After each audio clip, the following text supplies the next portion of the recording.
Hello, everybody, and welcome to this week's indoor adventure in Passage, Part 9 of our homebrew setting. I am very excited for this week, as I am every single week. And I wanted to start off by just letting all you listeners know that it is the 25th of March 2019 and you are loved. I feel like there should be more positive affirmation in our community, so I'm gonna try and start off every episode that way and remind people they are loved.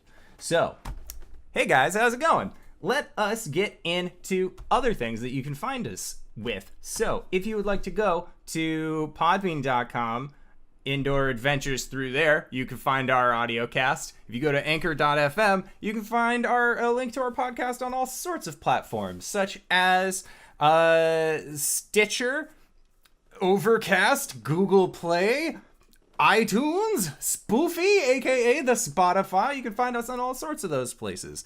And if you would like to help support the show in any way, you can check out our Patreon at patreon.com/theinDooradventurer, where it helps with the production and creation of some great merch. And speaking of great merch, I usually do a thing around this time. Hey guys, the mug appeared in my hand, almost via magic. You want to know what else is magical?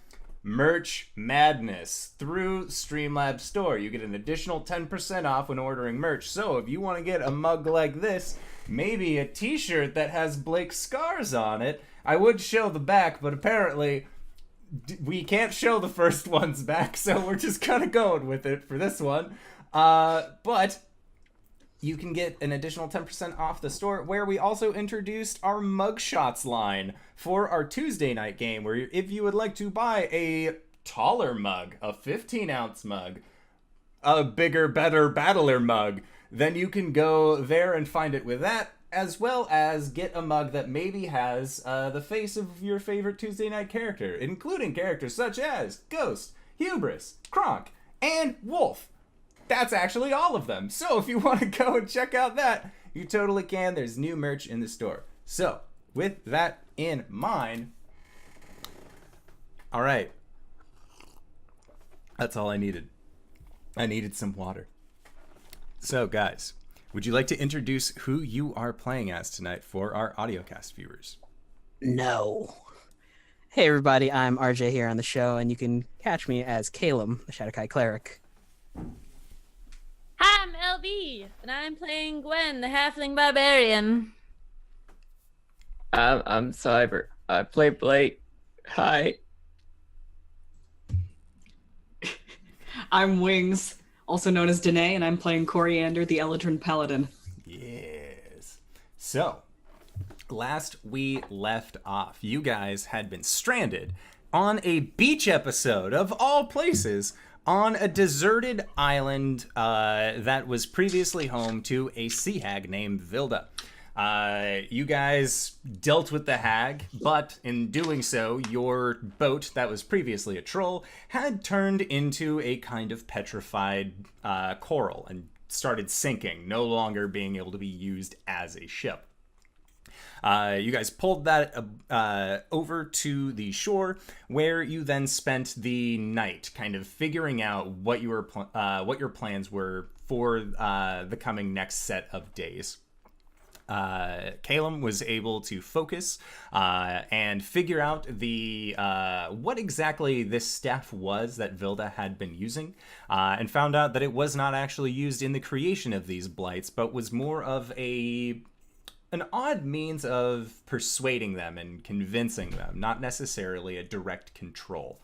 And then you guys decided, after some pretty heavy comments between the set of you, that you were going to go and investigate the former lair of Vilda. And upon reaching her home, you saw that the red plant that had been put into that large pool of mud up on the second floor had actually grown out of the roof of this building. And looking around inside, the lot of you could see the remnants of a lair, but it was actually Cori who, in her appraisal of this place as more of a home, as a house, of this fey creature was actually able to stumble upon a letter, and that is where we left off last time. So what would you guys like to do? Three of you are searching around unsuccessfully. Gwen, you were more just kind of like looking around, axe at the ready. Anything is possible in this horrid place. We had a plan, right? There was a plan. Yeah, get the book, get out. Yep. All right, so sorry. Cori swiftly tucks that note away and commences with the plan. Alrighty. So, you guys go up towards the second set of stairs, or the set of stairs on the right-hand wall that kind of wrap around and lead upwards. And upon reaching this second flight, you can see the large pool of mud that had previously been in the center of the room now has these giant, thick, dark roots stretching from it up into the ceiling, where you can see that the wood boards have actually kind of been pushed and broken aside to make way for this large plant. Make a perception check as you guys kind of come up and look around.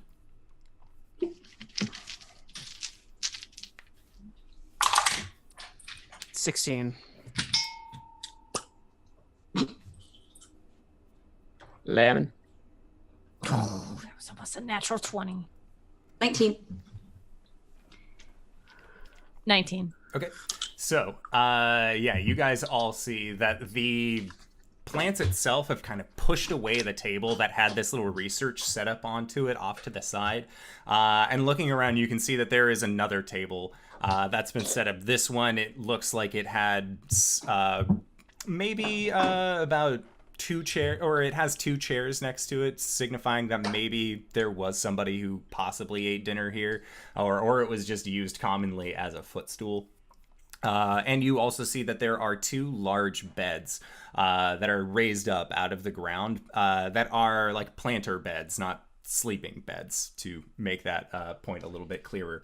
And looking inside, you can see that there is the growth of some brightly colored vegetation. And it looks like they're all just kind of these little green fronds that are spouting out of this table. Oh, hello, Franz. Are any of those like usable, like for Blake? Make a nature check.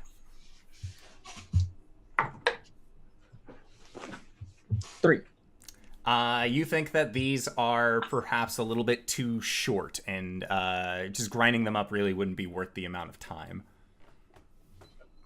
Okay.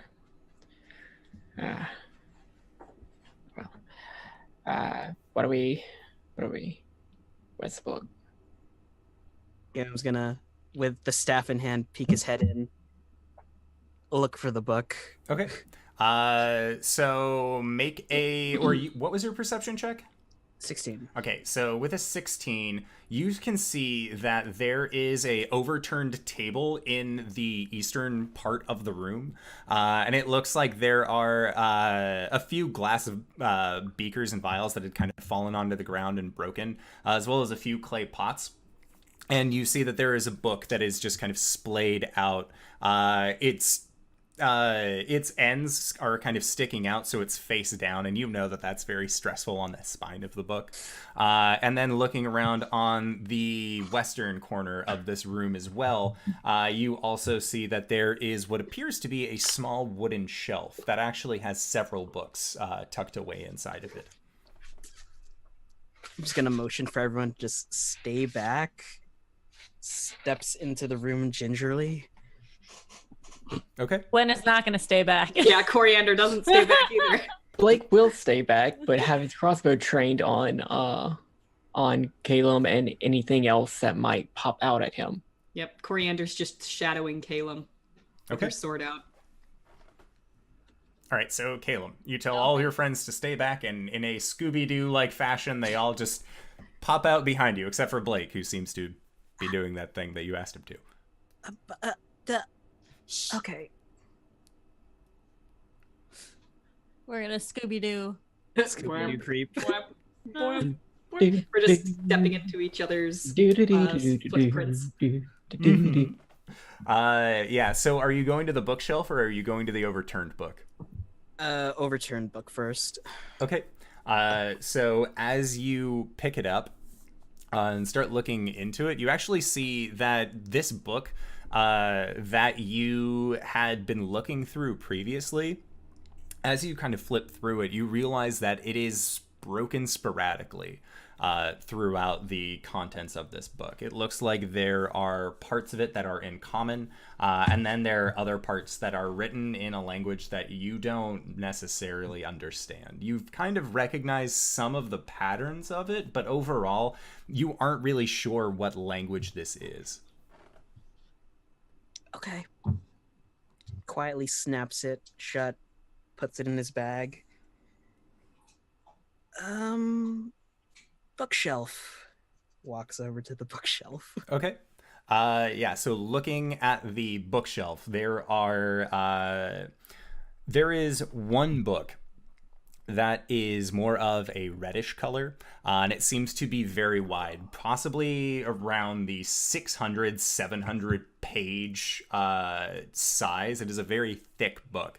And then you see that there are other books off to the side that are in lighter blue colors. One is kind of a deeper green. And all of them are in this same kind of foreign language to you.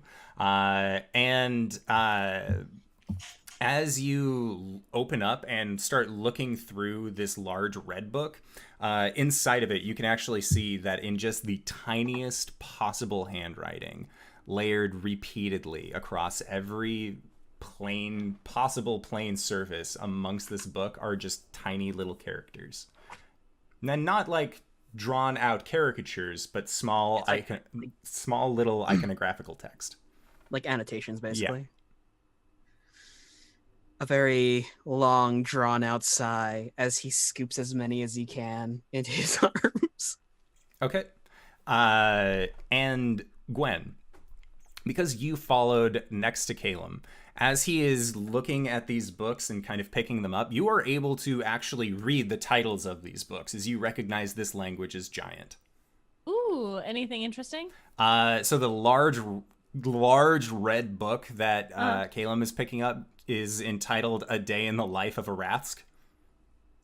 Oh, A Day in the Life of a Rask. What? That's what it says. Weren't you learning Giant? No.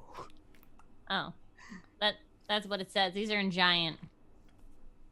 That's gigantic. Yes. It looks rather small. Cori, do we need to have a discussion? I hope not. All right, let's grab the books and get the fuck out. Yeah. Give me books to hold. Wait. Give me books to hold. Then she opens her bag. Book. How many books are you taking? I mean, Is it a? I mean, I if it's can carry a few. if it's a lot, then like I can help too. Mm-hmm. But all the books. all of the books. Okay, Cori helps. Book.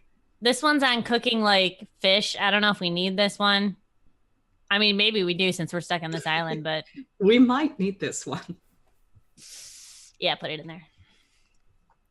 If anything, Oliviette might like it. Oh, Can't you read Giant? I'm not translating all these books, like quickly, just so everyone's aware. Yeah. Are we good? Did we get what we needed? I think. There was one book they were looking for. We got all the books, right? Yes. Hopefully. DM? So You guys grabbed all of the books that you saw. I don't like the way you phrase that, but okay. Yeah, there's a staircase that continued leading up, but as you look, you can see that it's kind of blocked off by all of these roots that have taken hold of that third level. And from when you were downstairs, you saw that it was more of like a kitchen space than it was a space to actually do any kind of like setting out on a book and reading it kind of surface. Okay. question. Is anyone else concerned about this plant that just kind of grew up out of nowhere? It's the same one as before, isn't it? Yeah. It's fucking huge, though. Yeah. Let's not agitate it if possible. Until we burn this whole damn place down. Yeah. Wait, we're burning it down? When did we decide on that? Wait, yeah, what? Oh, is that not the plan? That wasn't a part of the original I totally plan. thought that was the No. plan. Okay. We'll discuss it somewhere not here. All right, let's bail. Bail. All right, so as you guys begin to your descent down the stairs once more, you all actually hear what sounds like a lashing, writhing sound kind of behind you. And as you look behind, you can actually see what appears to be this wooden form that looks roughly humanoid-sized, standing in the vines, and it looks directly towards the group and says, "Mother! Mother, what is my purpose?" Is it addressing anyone in particular? It seems to be looking directly towards Caelum. I'm not ready for kids, dude. Tell him peace. Peace. Tell him to give us a book. Mother, You can. Yes. I appreciate you, Mother. What is my purpose? Your purpose for now is to just sit here and rest. Yeah. Done a lot of growing. Our roots will run deep, Mother. Oh god. Oh gods. Will you inform the tiny children? That our roots will run deep? Yes, our roots will run deep, Mother. Oh boy. Divine sense? Okay. Yeah, as Celestial fiend, undead, fae. you get a slight hint of Fae, but nothing overpowering. Okay. I'm sorry, you can't say hint of Fae anymore without me thinking about La Croix flavor. Delicious. I hate you guys so much. That's gotta be a shirt. Hint of Fae with the Hint of Fae. LaCroix logo. I don't think we can do that. No, just the color profile behind it. The text is So, different. a parody. Parody. The cross. Hint of Fae. Anyway, Is that all you require, Mother? for now, yes. And you see this figure just bow, and then it recedes into the long vines. Go, go, go, go, go, go, go. We all quickly Yes. shimmy out of there. Okay. So yeah, you guys just exit as you hear what sounds like groaning boards, and as you guys leave the bottommost level back out into the actual open air once again, you start seeing these roots and vines begin to break through the top roof of where you guys were, just sending wreckage and rubble down beneath it as these roots find their way to the earth. Now, do these things, these blights, do they look similar to the ones that we saw at Stinfazino, the award-winning arborist place? These ones do not. These Okay. ones look like they are made of small mishmashes of driftwood and pieces of salvage that have kind of allowed them to take on a humanoid form, whereas the ones that you saw in Stinfazino's garden looked like dark twisted roots that had come up and formed these creatures. Would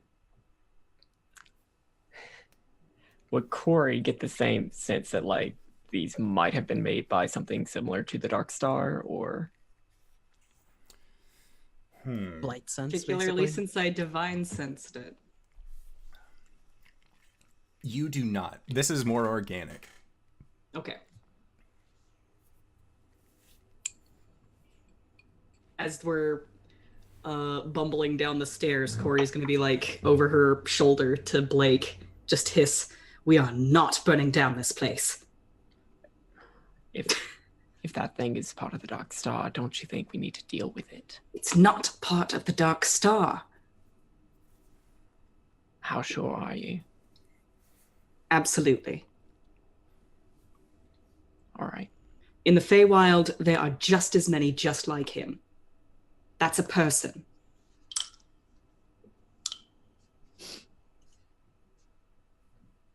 That was an 8 on an insight check, so I'm gonna. I believe her. All right, cool, guys. And for that matter, Caelum's its mother. We can't kill Caelum's children. Oh yeah, Mazel Tov, dude. Congratulations, it's a blight. Oh, Oppa? Sorry, I'm not ready for parenthood. I'm barely ready for adulthood. Like, it's all right. We can raise it together. I mean, I raised you guys. It's kind of the same thing. no, it's not. I taught you how to curse. You shut your mouth. I already have parents. Well, yeah, so do I. That doesn't mean they were. Anyways, let's move on. It's a can of worms we don't want to open. That's certainly a can of worms.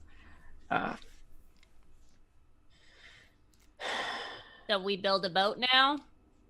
Well, hopefully the little ones and the big ones are building a boat already. Right. We already tell them to do that? On our way here. Smashing. Well, no, I'd hope they're building, not... Cool. I got it. I think we should have a team building day. Oh, Coriander's gonna reach into her bag really quickly. I didn't want to mention it while we were in there, but I found this, and she's gonna unfold that letter and hand it to them. And I'll read it out loud for you guys for a refresher.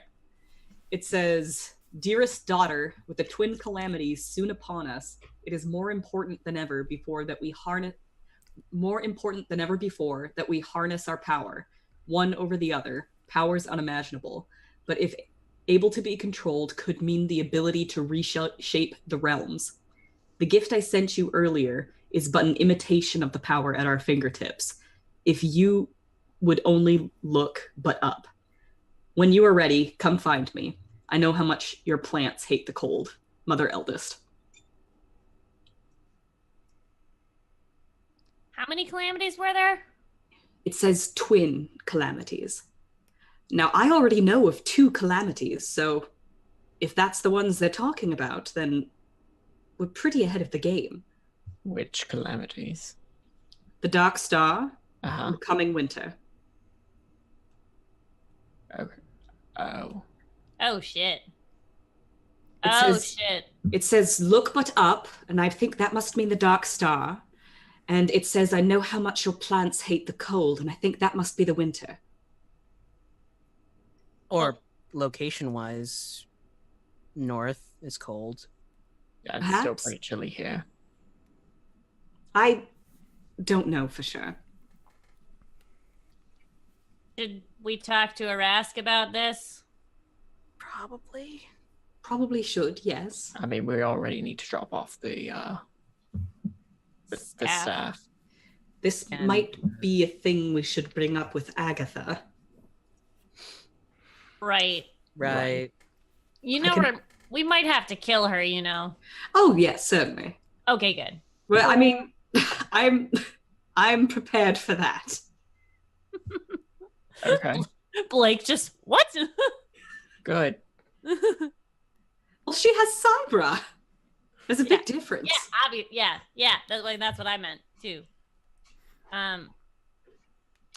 We will murder for this dog. We will murder for this Morals dog. Damned. Yeah, just not to protect our own hides. I mean, also, this letter is giving me, how should I say, bad vibes. The fact that they want to harness the power of the calamities doesn't necessarily reflect well on their morality. Right. Yeah. Can you do that? Could you harness that power? How can you harness worms? Well, theoretically. Who's controlling the Dark Star? Ooh. The Dark Star might be an entity on its own. So, fun story as we're walking. When we got abducted by Santor, Oh, that's an abduction now. Yes. Yeah. We went to a hag's hut, and there was rummages a letter. Really? Yeah, he pulls it out and shows them. Signed to the House of The House of Moon's Tier. Moon's Tier. Maybe it is something too. I don't feel good like opening someone else's mail, but Are you freaking kidding me? And Gwen hops up and grabs it from him. All right. Yeah, and as you grab it and you get your hands on this letter, you can actually feel that there is a heft to it. It seems like it's not just paper inside of here. It looks like there's actually something inside. And as you open up this letter, you see, God, that's such an old note. I gotta go all the way back. you're welcome. You guys end up seeing what looks to be a compass. And on this compass, you see that there are the directions, the cardinal directions, north, south, east, west. And as you look at it, you see that the compass rose in the middle, regardless of where you turn your compass. You know, just kind of make a survival check. Okay, I'm good at these. 6. Okay. So with your 6, it seems like it's pointing north. But the thing that's kind of weird about this direction is where it's pointing is that it's not pointing to, or rather there is a direction on it, but then underneath is a small depiction of the moon in each of its different cycles. And coming out from the bottom of it, you see that there, on this circular object, that there is a long tube that extends outward that has 2 little teeth pointing down, and then a secondary small tube that comes out that is more closed off, that has teeth coming up. I don't know what the fuck this is, Blake. Do I know what the fuck that is? You have no idea. You've never seen anything like this before. You could make a history check to see if maybe anything about this reads a bell. Did it come with a letter? It did come with a letter. 17. Okay. So you aren't necessarily sure what this object is, but when Caelum says the Manor of Moon's Tier, that is a story that you've heard from being a hunter. That is one of those just kind of like a Sasquatch or a Loch Ness monster. It's just this thing that people talk about, that hunters would talk about over campfires. And what it was that it was a house that would move. And it would never be in the same place depending on the phase of the moon. And it was very hard to track down because the hunters never knew where it would show up. They would try, but each time it would always show up adjacent, or if a hunter was able to find it, they had no recollection of what happened while they were there. It's just sort of a mystery in the Blood Hunter Society. But you've heard of it before. Okay.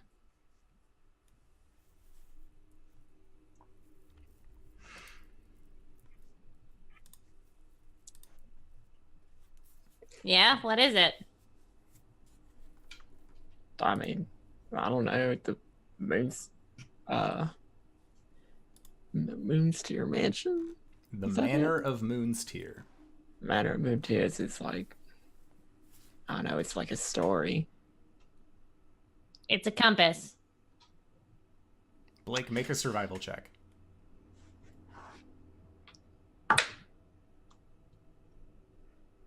15. It is not pointing north. Oh. What phase of the moon is it pointing towards? It would be pointing towards currently what looks to be a that half stage, where it is neither waning or waxing. If we look up what phase is the moon in. If you look up, you'll blind yourself because it's the daytime. Yeah. The moon is out during the day. No, it's not, you Sometimes. dingus. Well, sometimes it is. Sometimes. And you can see that it is... Make a perception check. I don't know. His goddess is the moon goddess. He might know what the phase of the moon is. 24. I definitely know what phase the moon is in. You would know that it is currently on the... it's on the waxing stage. It's already reached past that point. Already past the half point. Can you turn the compass and it'll point to different moon phases? It points in a particular direction. As you kind of turn it, the compass itself always stays pointing the correct direction.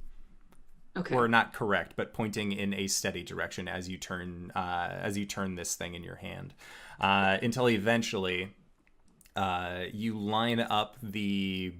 You can see kind of inlaid into it that there is what looks to be another compass underneath.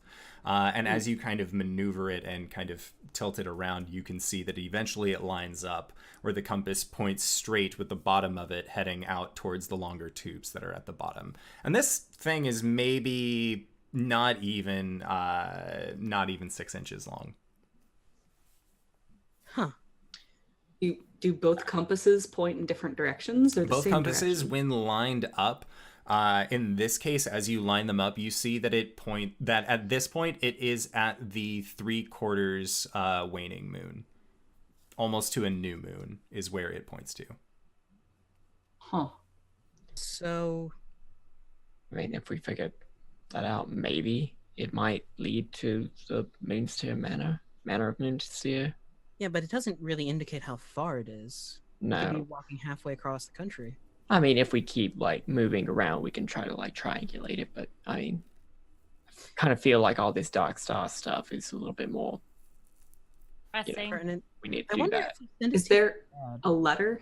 There was this letter with it, right? There was. What does the letter say? When you look into it, it says 3/4 cups ginger, 3 pinches of sugar,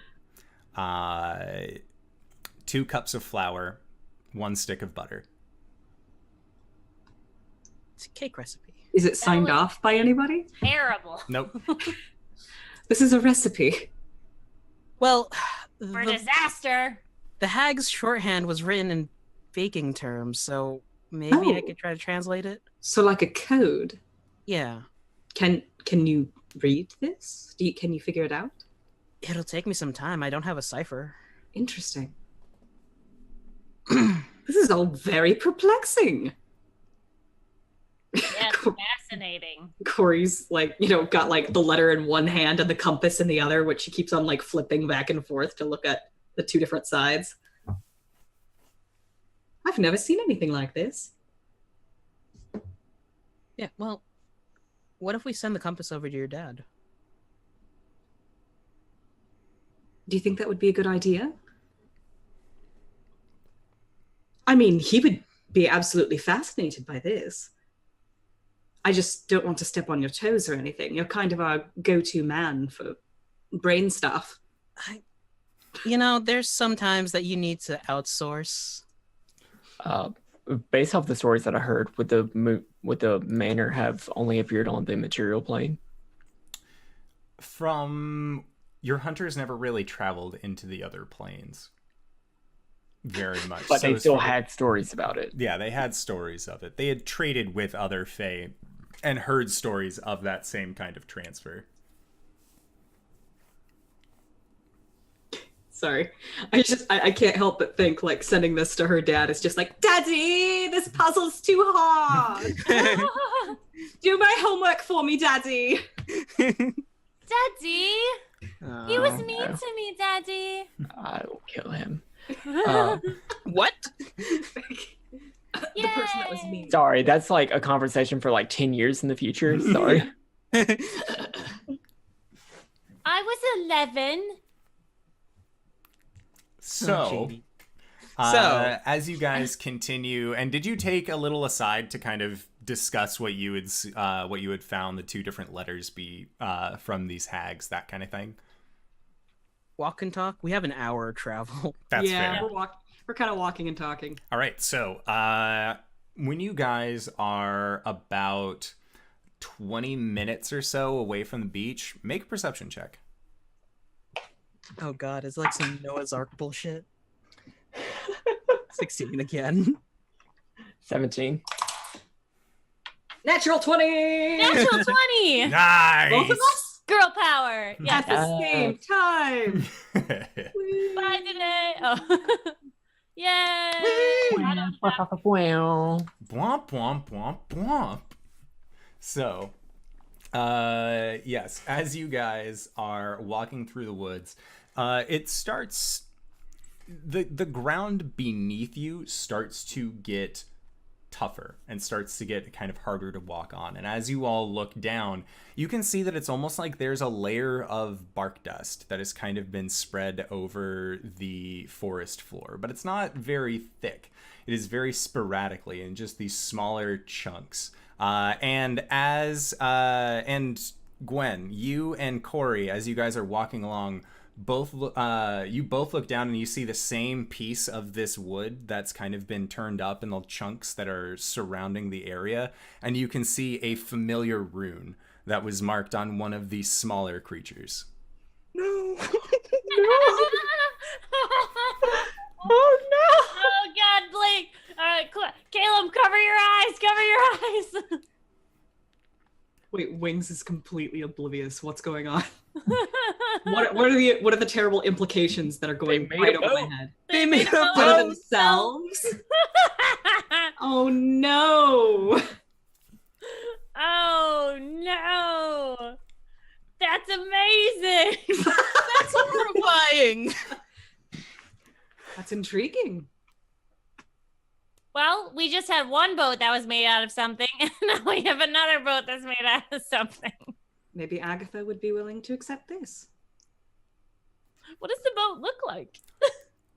As you guys come out onto the actual beachhead, which is actually a lot easier to get to now, as a lot of these large spear-like pieces of driftwood have been removed, you see in front of you 70 feet long, about 20 feet wide, with a large aft castle coming over the back of it.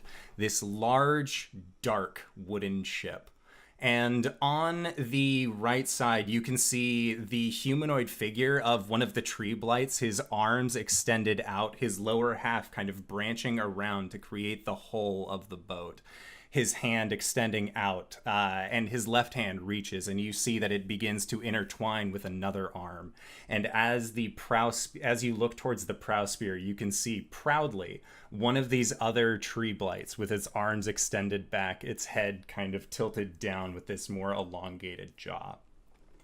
Looking up at the mast of the ship, you can see what appears to be another one of these tree blights, roughly about its chest up, its arms up above its head that just sort of seem to interweave into one large pole.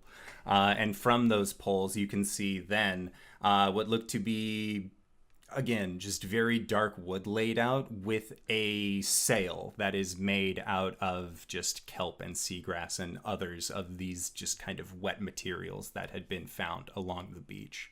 And Cori and Gwen, with your 20s that you guys had rolled on your perceptions, you can see that along the gun rail of the top part of the ship, along the outer rim, is what looks to be very nice railing, but the two of you can see that it is just made of dozens of these tiny forms, tiny and medium-sized creatures that have all kind of interwoven themselves to create this large 70-foot ship for you all.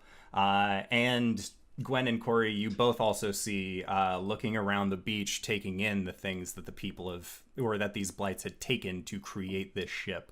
You see that the pile of ash that had been left over the extended fire on Vilda's corpse has been disturbed.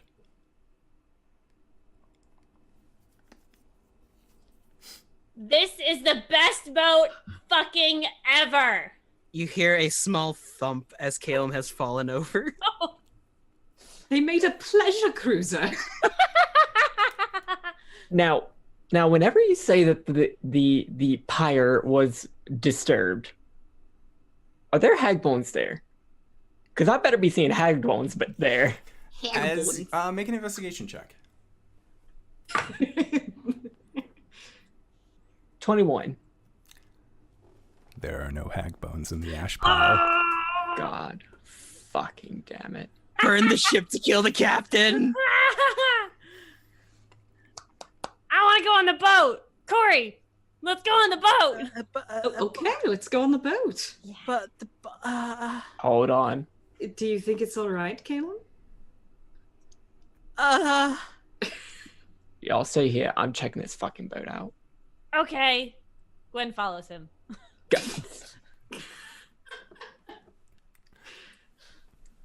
Okay.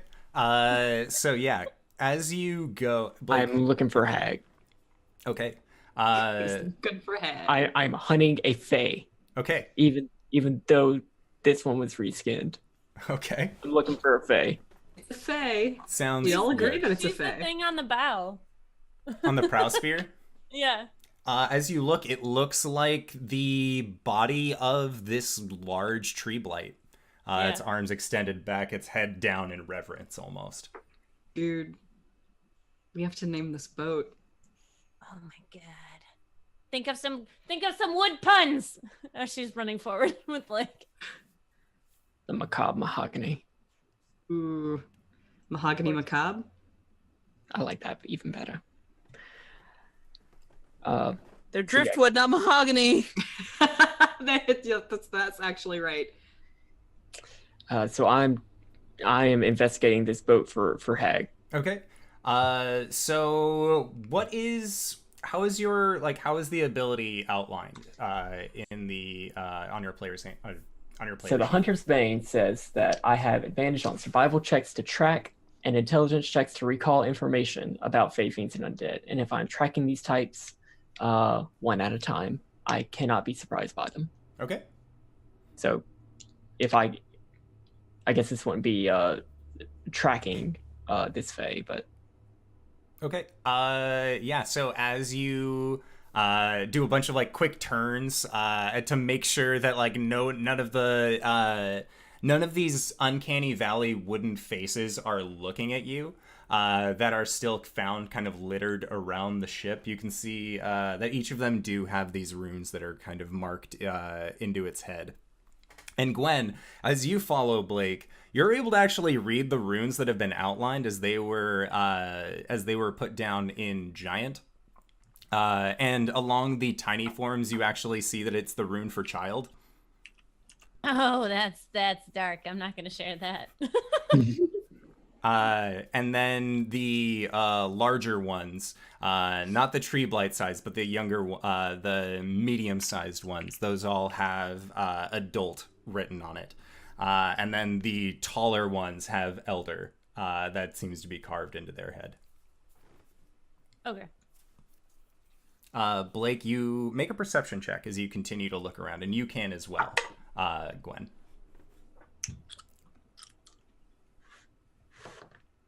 Perception? Yeah, perception. 5.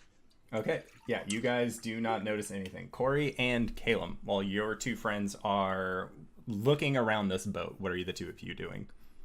Stuttering. And Corey's just asking more and more questions that he can't answer. I I said to make a boat, not to be a boat. I mean, what else were they going to make it from? There's driftwood spires. Are they all sentient or just the one that can talk? I could go ask. I mean, he's about an hour away. Can you ask these ones? I don't think they can speak. Oh, there's more than one way to communicate. If there's a tiny one around, Cam will take a knee. As you look around, make a perception check. Someone's gonna have to learn goddamn speak with plants. Can I make a perception check? Sure. I want to help. 14. 18. Okay, so the 14 and the 18, you guys actually see that there are 3 figures that are standing on the deck of this ship.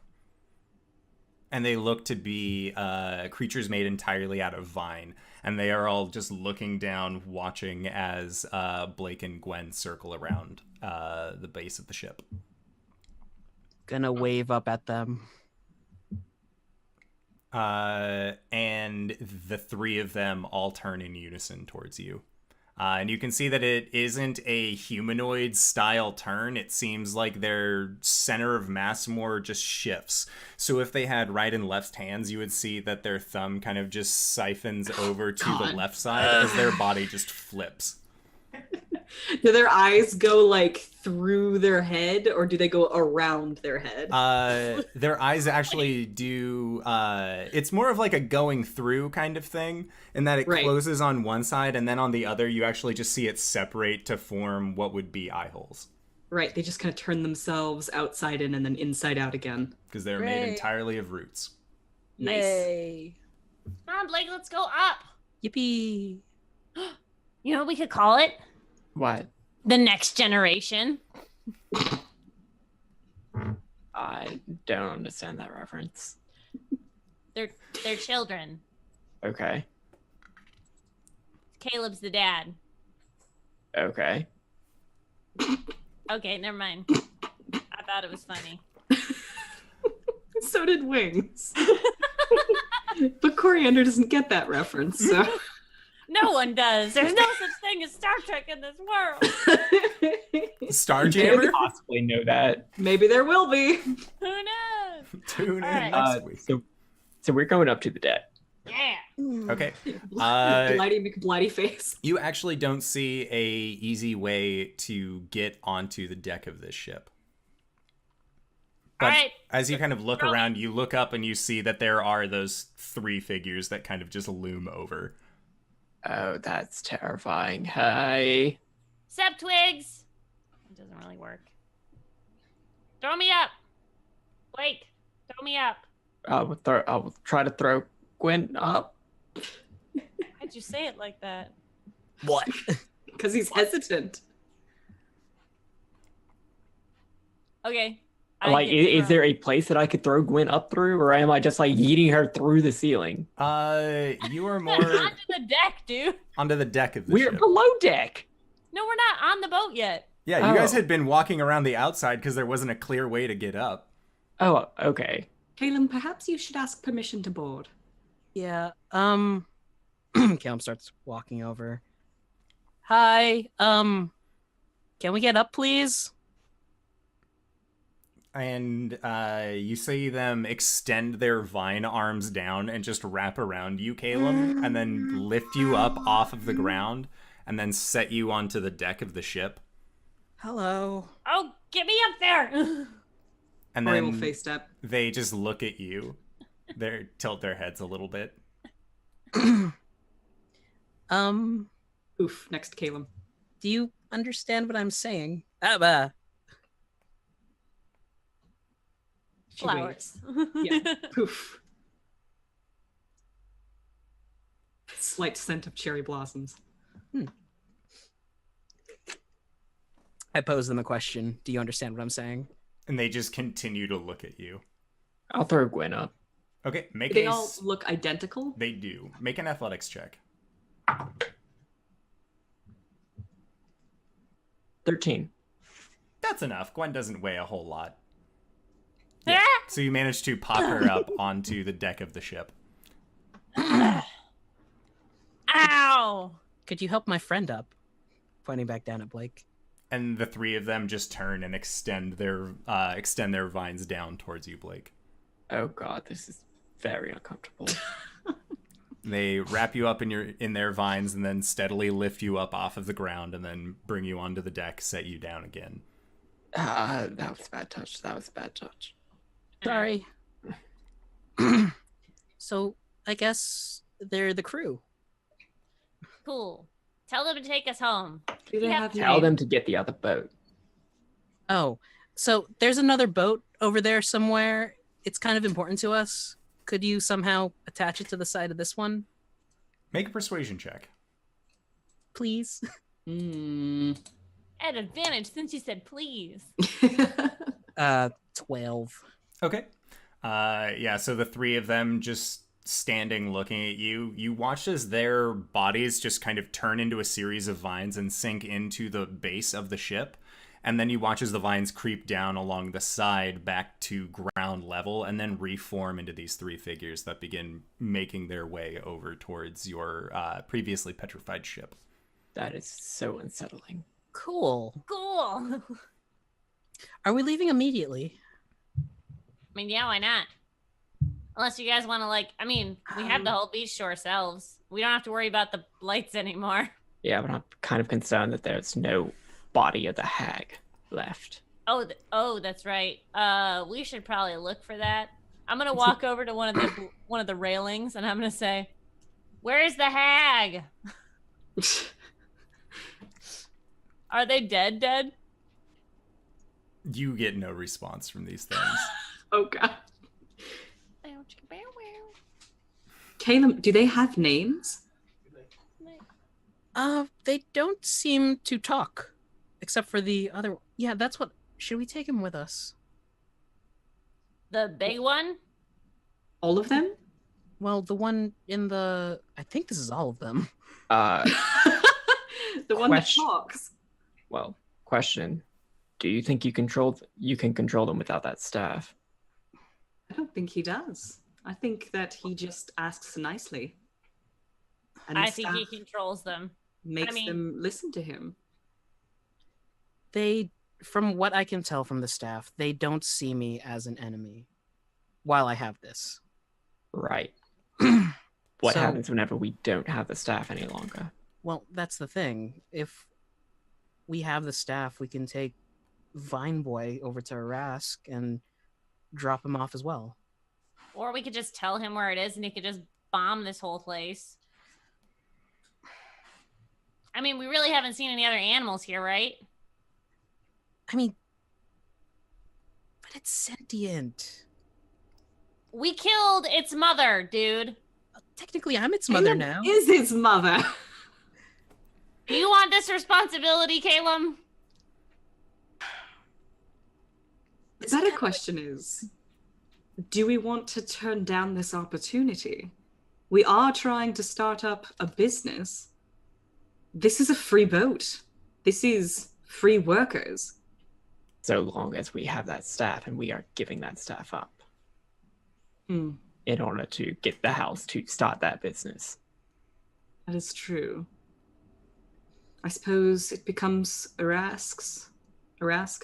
Is that his name? Arask's problem. Yes. Yeah, it becomes Arask's responsibility. So bringing the dude.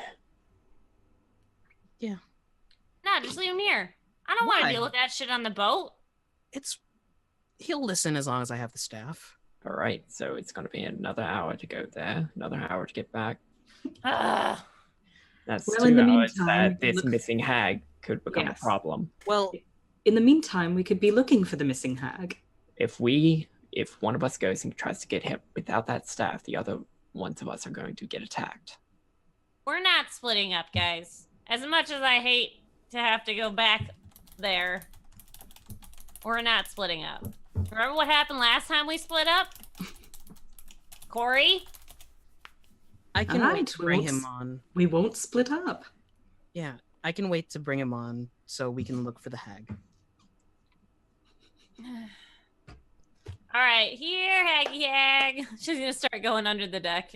That's not how that works. So as you go to look for a set of stairs to go to the second level underneath, you actually can't find a dedicated set. What instead you find is that the central mast, which is of this large tree person with his hands extended out, his face extends downward, and you can actually see that his jaw is distended down into the floorboards, and looking into his mouth, you see rungs for a ladder that lead deeper into the ship. This is fucking sweet. She'll climb down. So, general announcement to all the Blights. Everybody here's cool, and you can listen to them. No More response. authority, Caelum. Please? God damn it. All right. So yeah, Gwen, you descend down into the second level of this ship, and looking around, you can see that where normally there would be well-crafted walls inside to kind of help denote space, what instead you see is that coming down the inside of this blight and entering into the space beneath, you see that his body actually breaks up into tiny branches and vines along the inside of this ship and then separates to create the dividing portions for walls. And it is actually more of these vine creatures that have interlaced themselves to create more of a woven aesthetic for the inside of this ship. As well as what appears to be there are 2 doors in the back to help create a separate room, a much larger room, which you think might be a cargo area. And then make a perception check as you continue to look around. Okie dokie. It's a 7. All right. Yeah, so looking around, this looks way better than Oliviette's ship.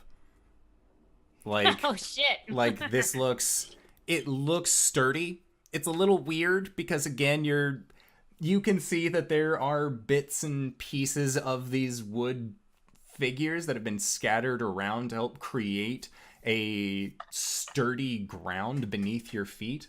But all in all, your ship is actually larger and longer than the Moonrunner is.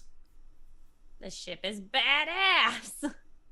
She'll continue on trying to every once in a while calling for the hag. Okay. If she doesn't remember her name. Alrighty. So Gwen is below deck shouting around. What are the 3 of you above deck doing? And you hear just this ship is fucking badass just echo out from inside of this tree blight's mouth.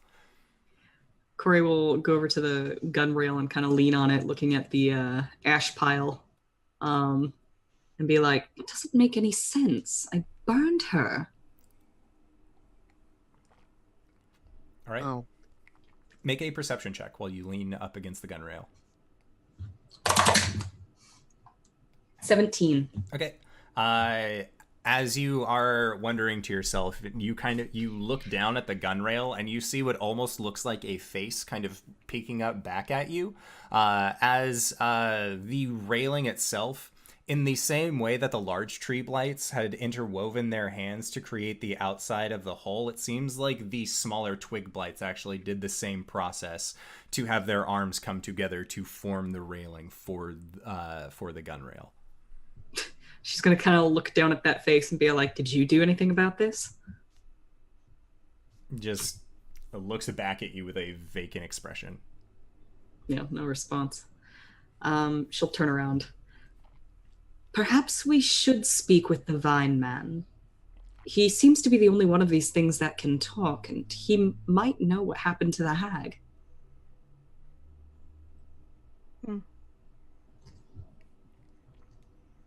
All right. Fair. So we're walking back. Gwen?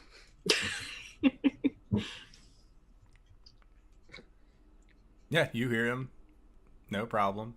I'm not gonna say anything. She's dead. Gwen. Hurriedly, Caelum climbs down. Gwen's gonna be laying over a railing. Dramatic, like relaxing or like dramatically? Dramatically. Like she's dead.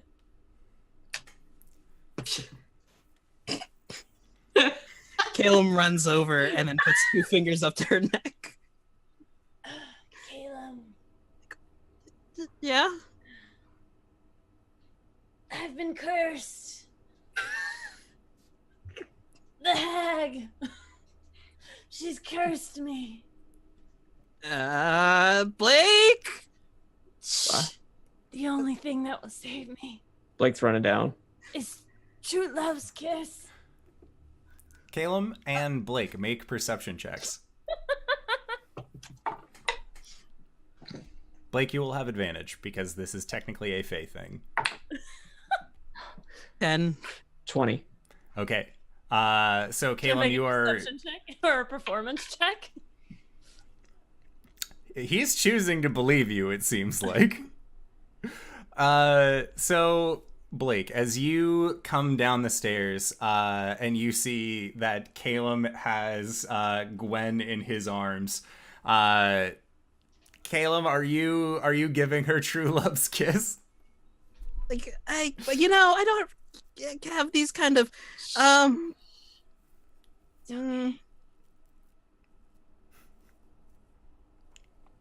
Blake?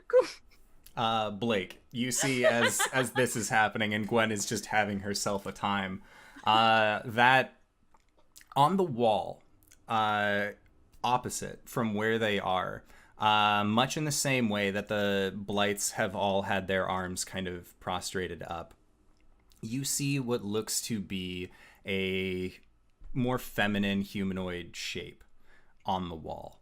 And as you kind of come in and see this, and then look over and have a better view of what this is, you can actually see what looks to be that same more feminine figure of Vilda has vines and wood actually growing over it in the wall. And you can see that there is some wood that is coming over where the skull is, but it's only covering one side, and the other you can see has wood coming over where the eyebrow would be, but then there is just a dark vacant hole that leads into a cheekbone and then teeth coming on underneath from one side, as it seems her body has been used as part of the creation of this ship.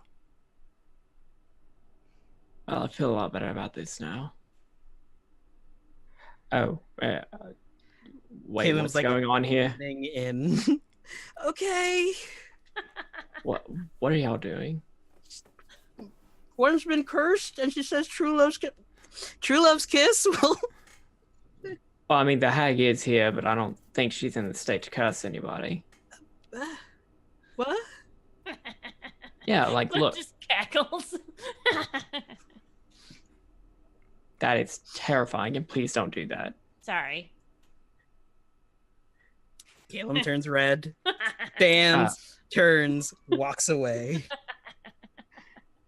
Yeah, and as you turn around, Caelum, you see that there is just this arms out, borderline skeletal figure in the parts that aren't covered in wood, just kind of extending, hanging off the wall. Starts walking faster. Do I get the sense that if I, like, Doom style grab this skull, that it would do structural damage to the boat? Irreparable sure. structural damage to the boat? Cool, then I won't touch it. Okay. So we're finding the vine dude, right? I found the hags down here. Do we have to? Not particularly. Sweet. Let's not then. We're doing it. God damn it. Cori! I don't want to go through the woods again. Cori Don't pokes her go through head the down. woods, you may die. Cori will come downstairs and see all that. Yeah, and Cori, you just see that there is, again, the bones of Vilda have become part of the ship. Part of the ship, part of the crew. God damn it. Caelum tried to kiss me. Caelum, did you ask first? You told me she was cursed.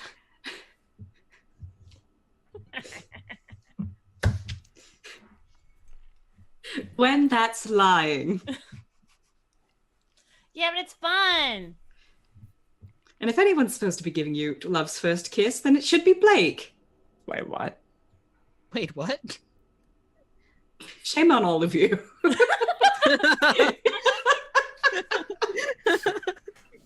All right, let's get these vine people and get this bitch on the waves. We don't know how to Smooth. sail. I know how to sail for like Good. a few minutes. It'll be fine. We all know a little bit about how to sail, and I get the idea that the 3 chaps upstairs are going to be taking care of it anyways.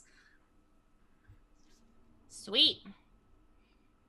All right. Into the woods. So, as you guys come back out from the ship and look around, you don't actually see any of these bodies, any of these 3 figures made of vines that you had seen earlier, but instead you see that the ship, your troll boat, has been wrapped in a series of vines across the back of your aft castle. Lovely. Sweet. And you don't see the people anywhere. We'd like to disembark, please. And you see that the gun rail actually opens for you, but there are no vines that lift you this time. Oh, I get it. They're holding the boat up. Mhm. Jump on 3? Blake just jumps off. Yeah. Into Jumps. the sand. Yeah. Gwen jumps and then she like runs her hand down the side, being all badass, and then falls as soon as she gets to the ground. God, fuck! She touches so many weird hands, faces, and other wooden body parts along the way down. Come on, Gwen, to find the dick! They're atomically correct, guys, just so you know. Come on, Caleb, I'll catch you. I'm already down here. Oh, shit. Yeah, and you guys were able to land into the sand without any problem. And you make your way, spending this next hour, once again on your way back to the back to this central location on the island. Can And as Oakenhill carry all 4 of us? Oakenhill, I believe, would be able to carry 2 elves and a gnome. I don't know about the I'm addition sorry, of what it. the 2 fuck elves did and a you just halfling. say? I meant What dragonborn. did you just say?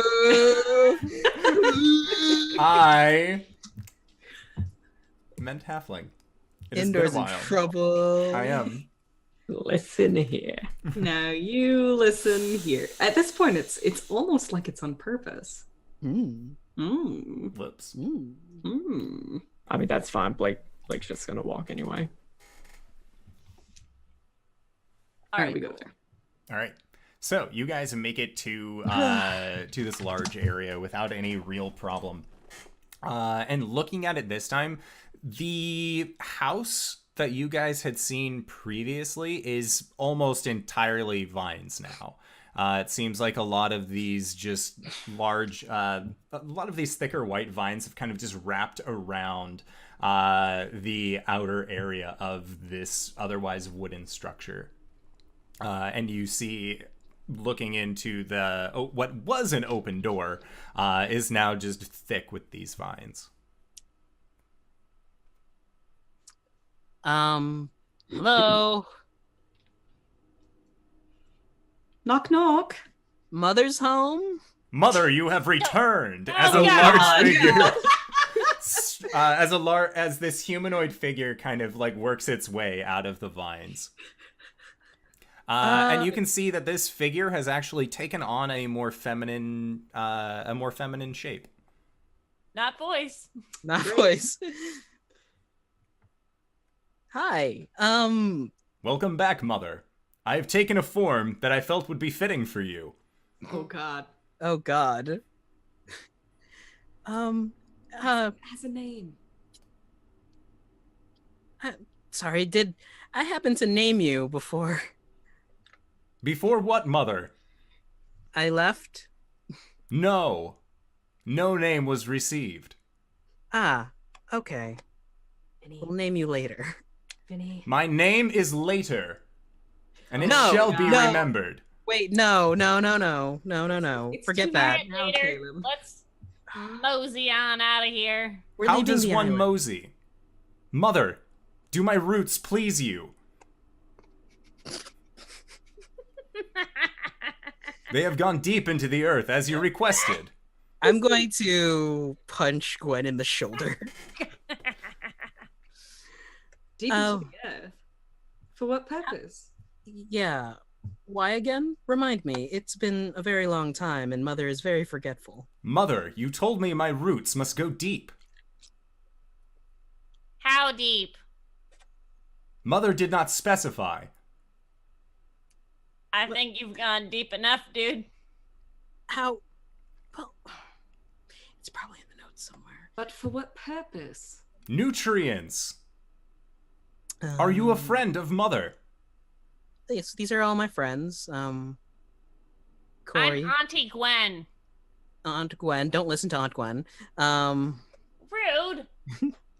And Uncle Blake.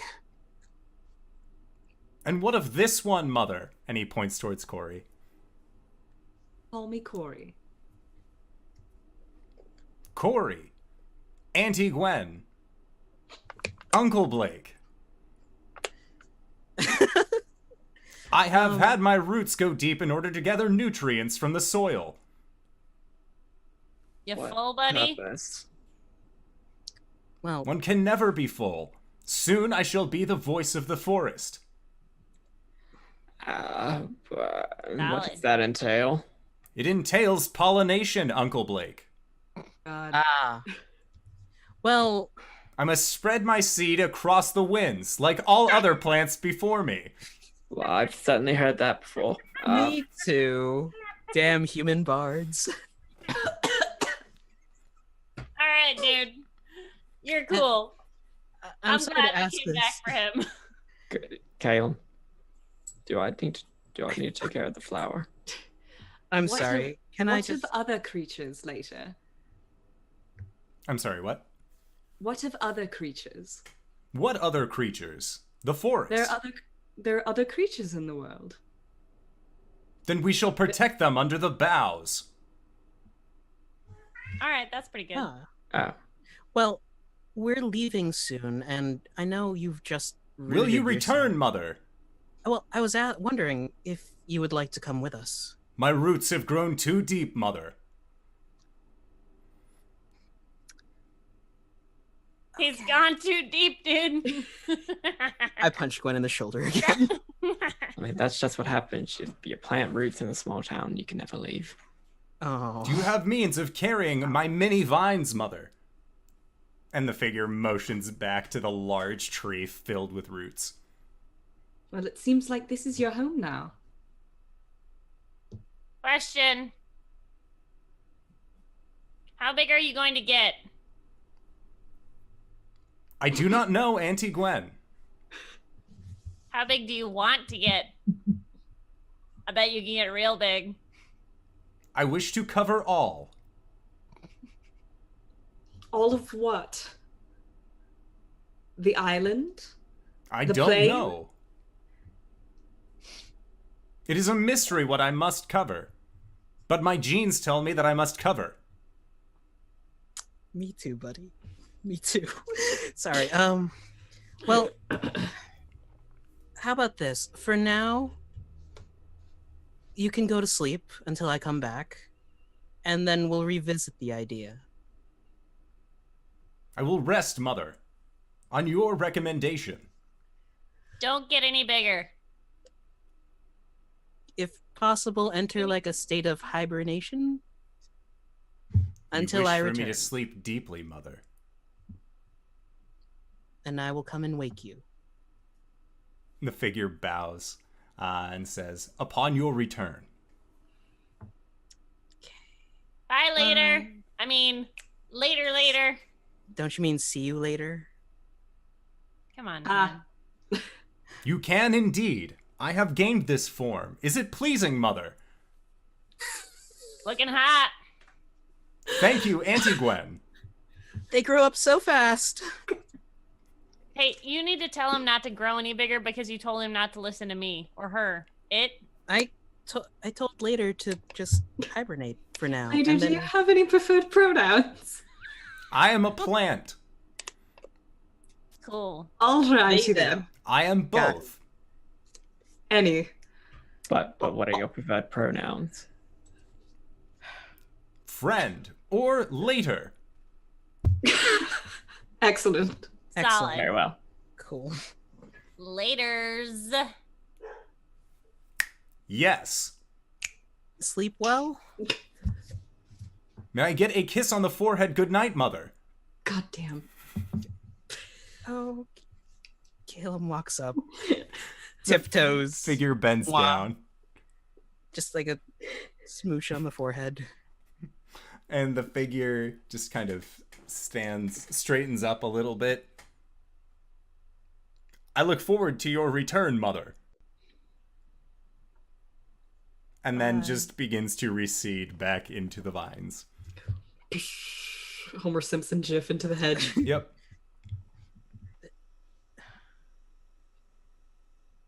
I don't think I'm ready to raise kids.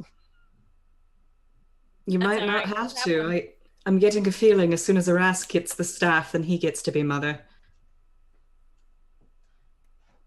You'll be dead down the line. Don't worry. I'll be dead down the line. What? Dad. Dad. Oh. Hmm. You'll raise some cocky dude. Hey.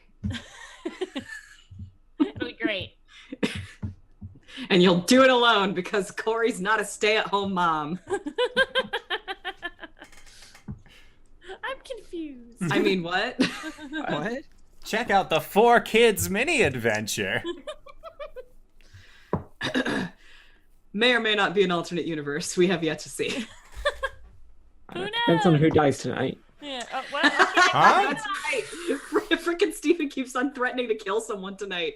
Hey, On the beach episode. hey, On the beach Nabelroy. episode. Nabelroy, thank you for the follow. Hey, Nabelroy. Hey. Thank you. So, Dong. you guys are making your way back to your ship. Yep.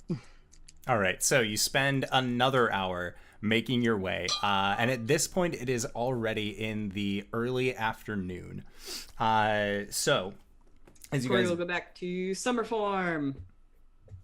okay, Because remember, that shit's still happening. Yeah. Cori, make a wisdom save. Oh, okay. Oh no. Oh, hey! Oh, hey! Hold on. Big oof. Oh, big O. Oh. Big ass stoof. It's a natural one. Oh, Oh, no. no. So, the 3 of you, as you guys are all walking back, and having just said goodbye to your newest friend later, you continued on your way, and as you walked, the 3 of you felt the air get noticeably colder as you continued to walk on.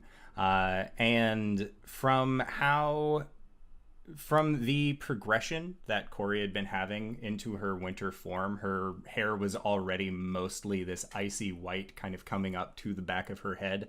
And she had been in a very chipper mood going around the ship and kind of learning more about this large hulk of a cog, if we're using the actual name of what the ship is that it's a cog. Graybeard confirmed it. I asked him what a 70-foot ship with 1 sail was. But the 3 of you feel just kind of this burst of cold from around you. And Cori, rather than going to your summer form, you have finally cycled into your winter form. And that is where we will go to our first break of the evening. So I would like to say thank you to all of you new people for stopping by and coming towards what is sure to be a beautiful, beautiful adventure indeed. You guys just got a crazy cool boat. And you want to know what else you can get? Some crazy cool merch if you go to bit.ly/indoor adventures, which you can do on the break.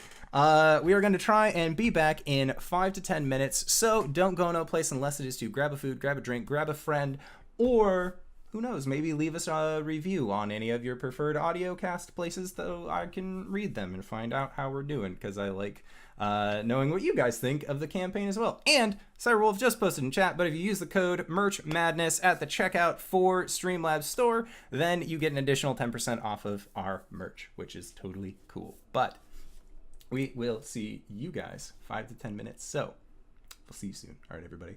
Bye-bye. Oh Hello. my god. What? What the She's fuck? doing it again. That's how we bring about winter, Cori. A lot of booze. What? What? No. What is audiocast wing. listeners? We are watching quite the God. triumph. Oh wait, no, that's actual. Oh no! Oh no! This is called getting method acting. Hey, everyone who's not. This is why we have the mature filter on the stream. So there. Don't die.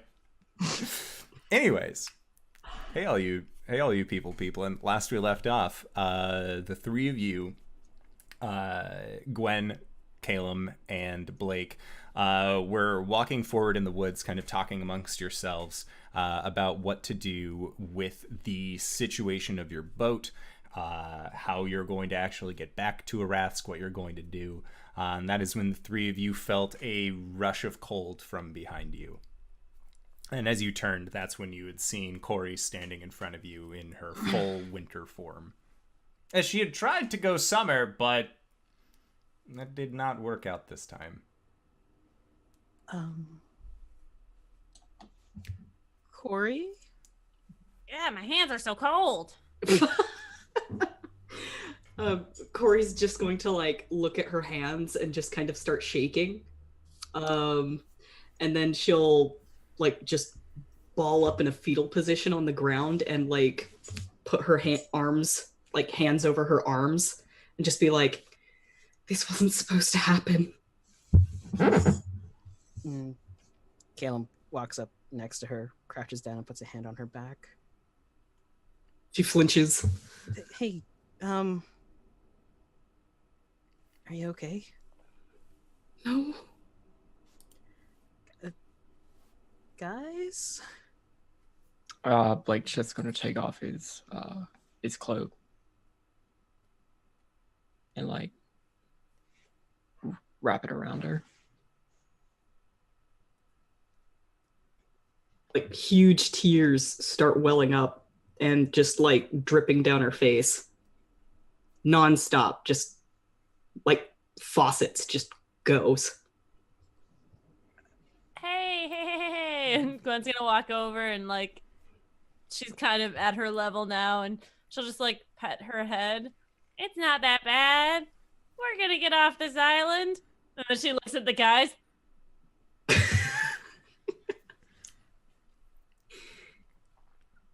I'm gonna cast Calm Emotions. Okay. Is Calm Emotions a charm effect? I think it is a... Give me 1 second. You can choose to fail that, right? It is a charm effect, yes. I have advantage against being charmed, but if I can choose to fail, I would like to. Yeah, you can choose. You just feel Caelum cast... Caelum, are you like behind Cori when you start casting this? Well, I have a hand on her back, Okay. and then I'm just like casting it. So, Cori, you feel the reassuring touch on your shoulder from Caelum just begin to start spreading warmth over you. And it's like you are just kind of getting wrapped in this hug. It's almost like getting a blanket on you during an emergency situation. Which she does have. She does too. She does have a blanket on her. Yeah. She will actually latch onto him like he's a safety raft.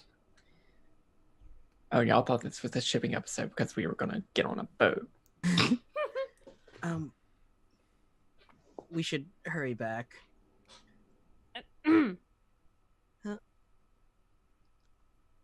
Cori, why you so cold? Who's frozen now? Wouldn't the joke be why so blue? Oh, God that's damn true. it.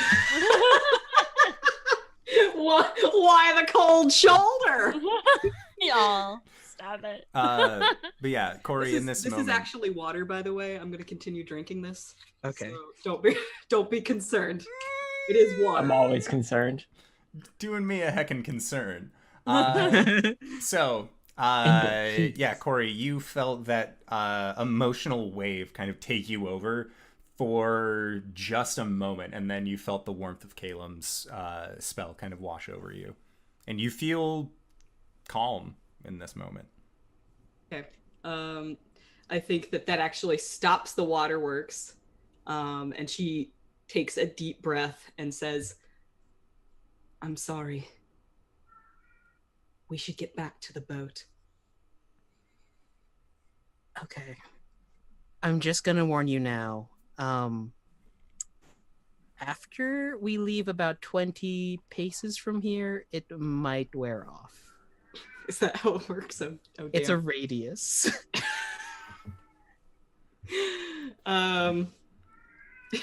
She looks a little concerned. But hey, no worries. We're here. Mm-hmm. You want to talk about it now, Duder? You sad? I might just need to cry for a while. Okay. Can you bring Gwen Oak looks and at Heel Caelum. here? Can you bring Oak and Heel here? Yeah, she'll summon Oak and Heel. Yeah, you whistle for him, and not even a minute later, just kind of from the bushes, he appears.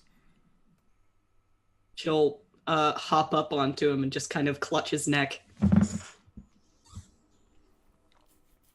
Gonna walk next to Oak and Heel, hold my hand up, like for Cori to hold. Yeah, she'll grip Caelum's hand. And then once they leave the radius, like the waterworks start again. Okay. Crying for any reason there, buddy? Or is it just, because you're sad?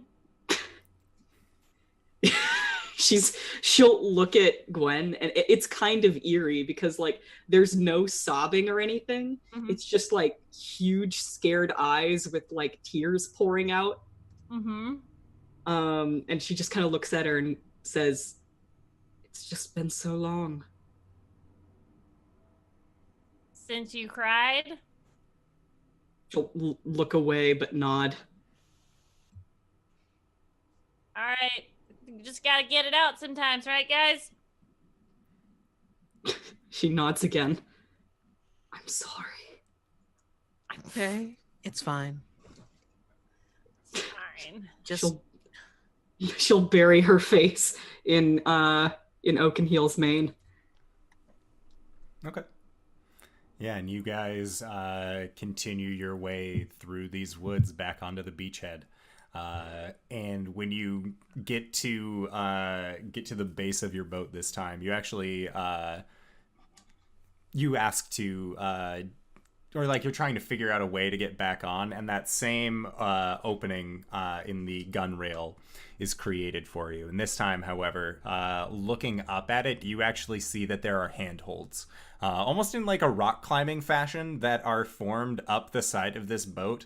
So you know that you would be able to climb up the side of it. But there is no like rope or anything. You need help, Cori? You want to go up first? She will hop down from Oak and Heel almost as though in a trance, and then just with like very deliberate movements go up the ladder. Once she's up, I'm gonna turn to the boys. I don't do well with crying. I don't know what to do. You don't Well- do anything. You just let her cry it out. Why? Because that's how some people deal with their feelings. I guess. Cool. I'm not good with it either. I'll talk to her. Actually, I will reach into my bag and hand Cori a sort of dirty, sort of ratty, but an owlbear plushie. She'll just kind of clutch it.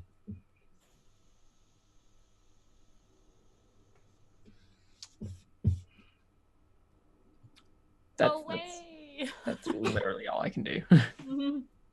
I'm gonna set us up, and I'll be back, Cori. She nods, and then she's gonna go below deck. Okay.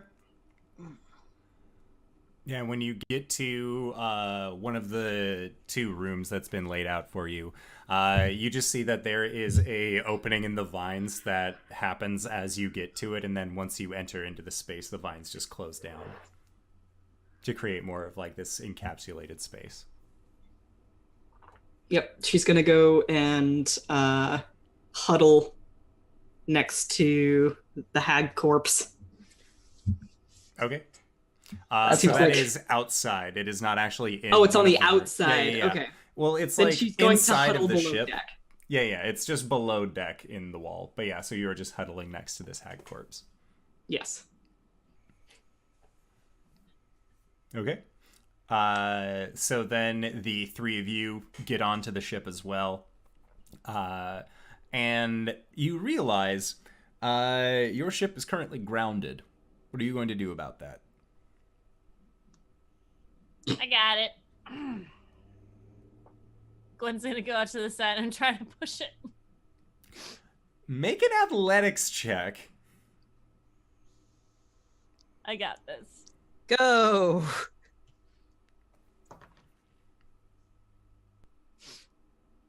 Athletics? Yep. 19.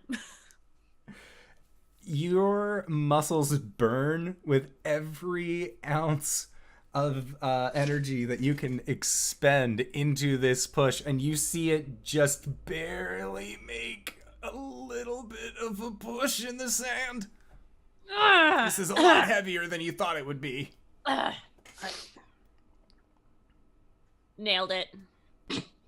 Gwen climbs back up. Yeah, it's not gonna work. Do we have a map to head back to Arask? Maybe we could show one of the plant people. He taps the deck with the butt of the staff. So, how do we get moving? Silence. Great. Thanks. Let me check my spells. Ow. No. Oh, speaking of new spell book. Yes. So, the new spell, as you are looking through your books, just trying to figure something out, you end up getting, as you look inside of the new spell book that you had received after your last conversation with Brother Groon, you see that there is a heading. And as you open up this book, it looks like there is just blank page, blank page, blank page, blank page, blank page, until eventually you see that there is this old writing on it. And it's the writing that you've been studying as it's kind of manifested itself into a physical form. And you see that the spell's name is called Portrait. It is a 2nd level spell of the School of Transmutation. And with it, you will be able to take a scene, in quotes, no larger than 10 foot in diameter, and encapsulate it perfectly within a crystal or a glass sphere. everything inside the scene is to scale. So you essentially can screen cap something and then shrink it down into a gem or a crystal of some sort.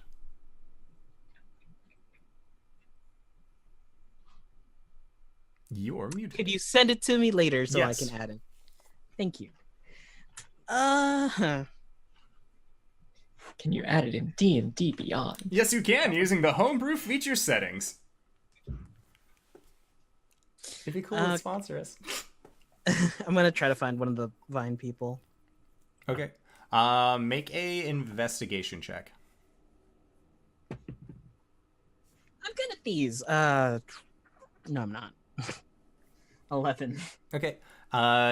You find a decent number of these humanoid faces, but you aren't sure if any of them respond. They all just kind of give you this vacant look backwards. Cool. Nope. Make a Arcana or Insight check. Arcana it is 19. So you feel like the last times that you have used this staff, you've given a command, never a question. And every time that you have used it for a question, they haven't been able to respond back. Stop being so nice. I guess he goes back above deck, heads to the prow spear, taps twice on it, and goes, "To a Rask." And all of you feel the ground beneath your feet on this ship just begin to rumble. And as you kind of look down around the base of the ship, as it kind of rights itself upwards, you see what look to be tiny roots, almost like small fingers, just pulling the ship forward as it goes deeper and deeper into the water. And as it gets to a point where it can float, you actually see those vines just sort of, and wood-like fingers just retract into the bottom of the ship. I don't like that at all. So that's how that works. And looking up on the aft castle, you see that there is a navigator's wheel, but it looks like it is just kind of maintaining and turning itself. You know, it comes to mind that I don't think these guys know where Rask actually is. Then show them, Caelum. Show them. Do You we know know where the general Rask direction is? to Rask? You guys had been given a map to find the island in the first place, so it would be pretty easy for you to just look backwards on this map. I'm just going to point us in the general direction. We'll hit it eventually. All right, you go talk to Cori. We'll handle things up here. Tell it to listen to us.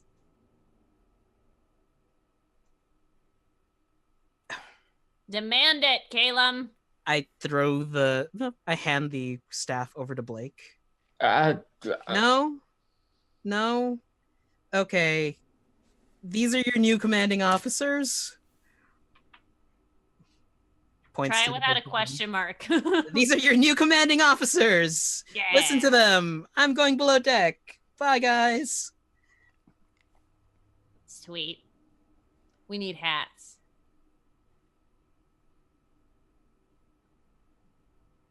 Yep. So, Gwen, Yeah. as you put your hands on your hips and talk about your desire for hats, possibly in a merch store somewhere at some time, Caelum, you go down below the deck, going through the mouth of this tree blight, and you see that Cori is kind of just curled up underneath the half-covered wood skeleton of this hag. She's just wrapped around the owlbear plush. She's got her sword out in front of her, and it's just casting a white light on her face. Caelum sighs. Walks next to her. Plops. Hey. She tightens a little bit on the owlbear. Okay. I'm here if you need to talk about anything, okay? She nods. He puts a hand on her back, pats it gently, and he'll just sit there and wait for her to talk if she feels like it. She'll just lean over and bury her face into his shoulder.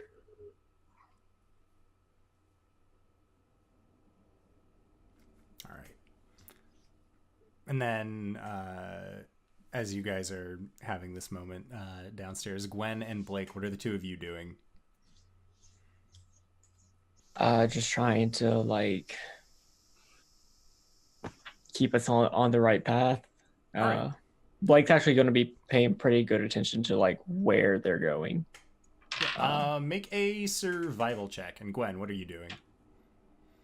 Gwen's gonna say something to Blake when 11. Okay. You're pretty sure you're on the right path. Gwen has her hands on the steering thing. Sorry, GB. She's not. No, she's not doing anything, but it feels cool, and she can't even see over it. But yeah, that's what she's doing. Hey, Blake, you know, like what Cori said earlier. That was a joke, right? What do you mean? Down below. No, what do you mean? I was messing around with Caelum, and I, said that true love's kiss is the only thing that can save me. And then she said something about you, and I was just, she was just joshing. Well, yeah. Yeah, cool. I just want to make sure. Cool. Cool. It's I'm good. driving the boat. Yeah, you're doing a job.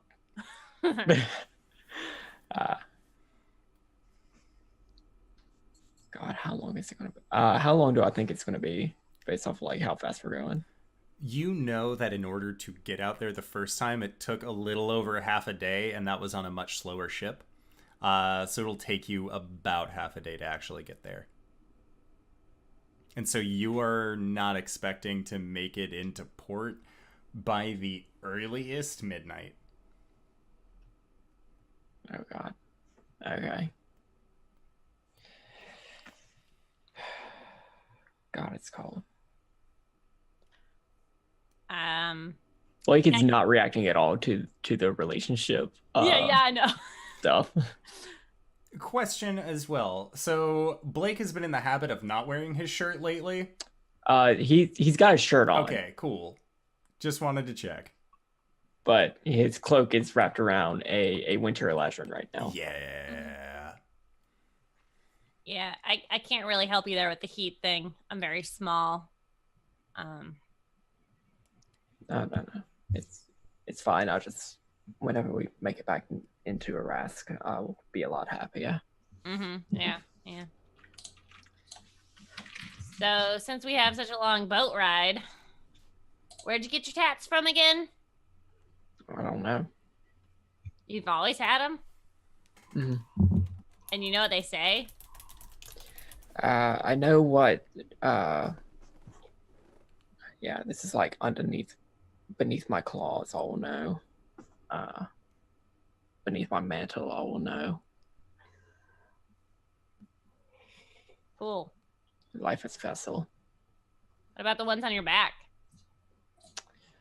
I think I looked at it once. I think it's like a life as a king, maybe. I mean, did the people who made you worship like a dragon with a lot of heads, or just him? I don't fucking know. No. Yeah, I mean, I dig the aesthetic of the multi-head dragon, but like, I don't really understand it. Yeah, I mean, it looks. I thought it looked cool, but I mean, I don't know where it came from. Yeah. Cool. But tattooing a baby, not the best. Yeah, well, I never knew him, so. Well, I guess that's true. Yeah, these tats I got, when I was fully awake, a little drunk, to be honest. But, you know, All it's... of them. What? All of them? Yeah. Oh, shit. That's a lot of coverage. Yeah. For being fully awake. Like, those are pretty, like, thick lines. Yeah, that's what she said. It was kind of painful. There was multiple sessions, and then they had to go over them again because the black fades after a while.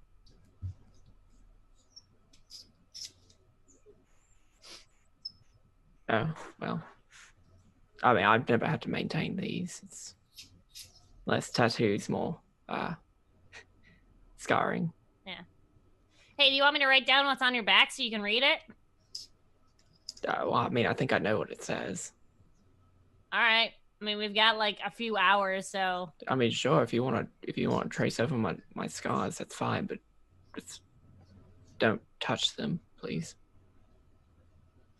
I mean, like, Okay. if you want to draw it, that's Right, that's yeah, cool, yeah, but, yeah. like, don't trace it on my back. No, I don't think I have a piece of paper that's big enough for that, so... Yeah, I'll just doodle it, if that's cool. I'll try not to take too many creative liberties. All right, so the two of you that are still on deck, I would like for you both to make perception checks.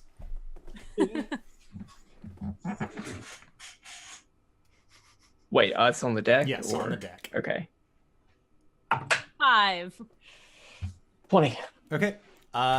So Gwen, you are still focused, staring off into the large mast in front of you, that you can see kind of in between the spokes of the navigation wheel. So you aren't really able to see much.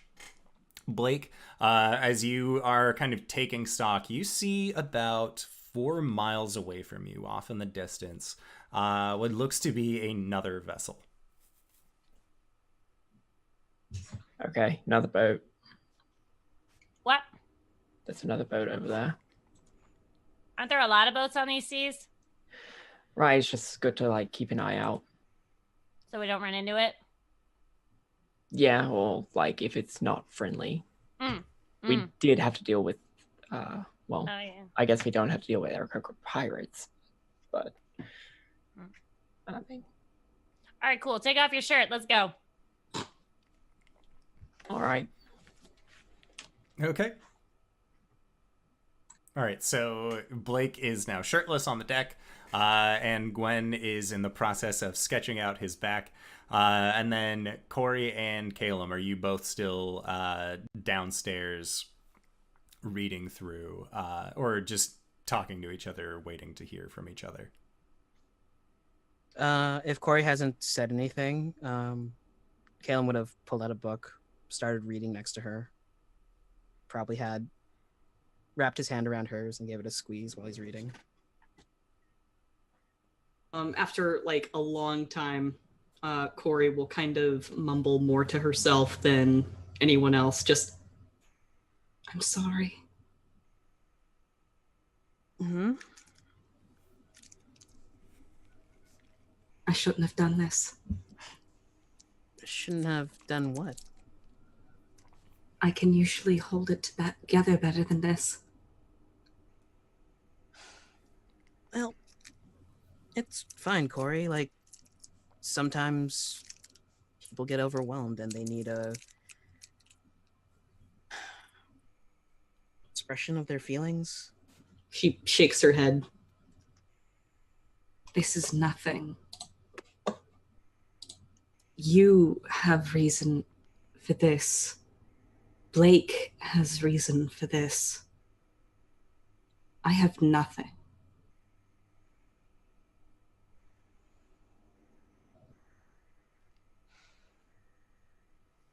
I mean, there has to be something. We're just all... We deal differently. That's all. She'll hug the owlbear again and just be like, it doesn't matter. What doesn't matter?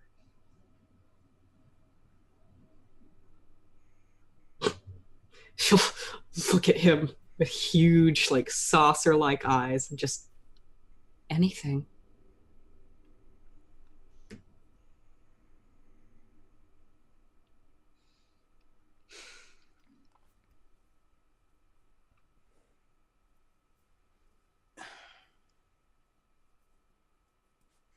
Caelum snaps the book shut. Cori, I don't want to say that you shouldn't feel this way because I don't know what you're going through. And I want to say you're allowed to be sad and you don't have to keep holding in your feelings and being happy all the time. It's not exactly the healthiest thing in the world to bottle up all your emotions.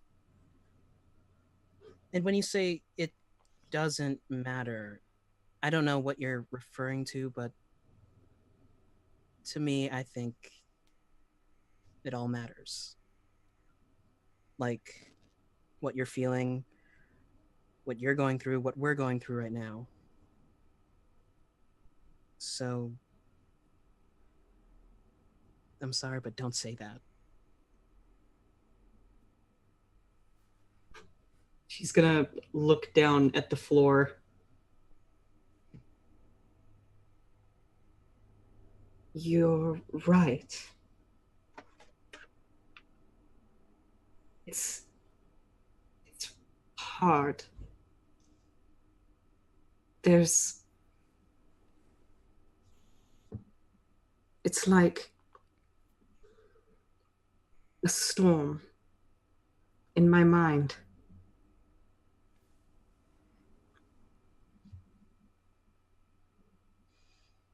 Well, you have us, and we can weather it together. She nods and holds his hand again.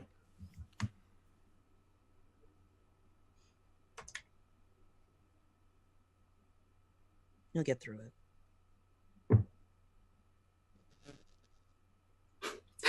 The tears start to turn to little ice crystals that plink on the ground.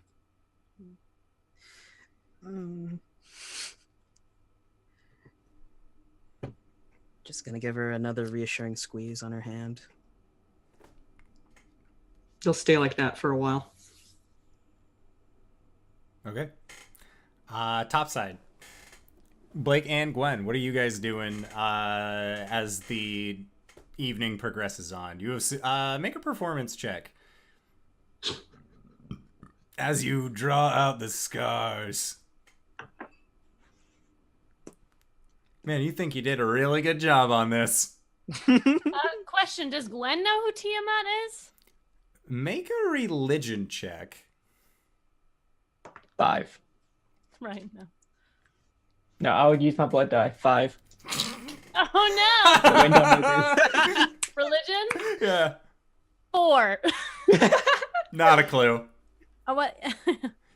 You ran away before it's- they taught about other religions. Yeah, right. Yeah, no, this is just like, I mean, all right, I took more artistic liberties than I probably should have, but like, I think it's badass. It's kind of scribbly. If you turn it upside okay. down, does it make a smiley face? Maybe a Cthulhuan smiley Yeah. face. Ooh. Okay. Yeah. All right, where'd that ship go? Both of you make perception checks. 21. That's a dirty 20. Okay. So with the 21 and the dirty 20, the two of you scan the horizon and kind of look out, and you can see that the ship that was about 4 miles away is actually getting closer at this point. Behind us? It seems to be going sidelong with you. And now it seems like it's covered maybe about a fourth of the distance, so it's about 3 miles away at this point. Mm. Looks like they're going the same place we are. That doesn't make me feel comfortable. So I'm just gonna keep on eyeing it. Okay. Hey, boat. Go faster. All right, so you ask the boat to go faster. Command it. Yes, you demand it. Deep from the diaphragm is where this comes from. And then we'll say that this is about hour 2. So Caelum and Cori, you guys are now going into about a third hour underneath the deck. Are you still You think just... they're banging? Are you guys still just kind of hanging out? All right. And how long do you plan on having that continue? Just so that way I know to transition to and from. As long as Cori needs it. She'll eventually ask him to read to her. Yeah. I'll pull out How to Train Your Chimera. Nice. Okay. Yeah, so you begin reading through How to Train Your Chimera. And On then... the island of Burke. And so then Blake and Gwen, the two of you watch as the remaining daylight turns into nightfall, and that is about the time that you guys kind of lose track visually of where this other ship is. It seems that there aren't many lights that were on it as it continued to sail, which leaves a very foreboding feeling, as normally you would expect there to be some sort of light either on the prow spear or just a means for people to see. And it also makes you realize that you guys don't have very many lights on your boat. Gwen believes in magic and believes that this boat is going where it needs to go. Right. I'm more concerned that they'll just not see us and run into us. Oh, fuck yeah. Or what if they're chasing us, and by putting our lights on, they'll know where we are?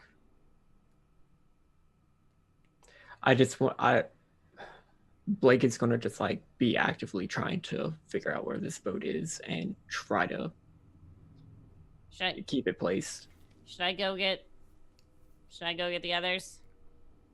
Maybe. Make a survival check or a perception check at disadvantage. Natural 20. 8. Okay. Yeah, it being so dark out and you not even really having a dark vision as a Dragonborn is making it very difficult to see more than 60, 80 feet out into the nothingness. And you just hear the sound of waves crashing against your boat as you guys continue to sail. I'm gonna go get them, if that's cool. Yeah. And she'll go to the mast and like grip a little bit and then like slide down the pole the rest of the way. And then hey, bed check. Put your pants on. Do you need 5 more minutes? I mean, we're almost done with this chapter. What? What? I think that's up for the DM to decide. You see that the two of them are sitting underneath this deck with Cori's moonlight blade illuminating a book that Caelum seems to be reading to Cori. Oh, there's a boat that might be coming up on our stern.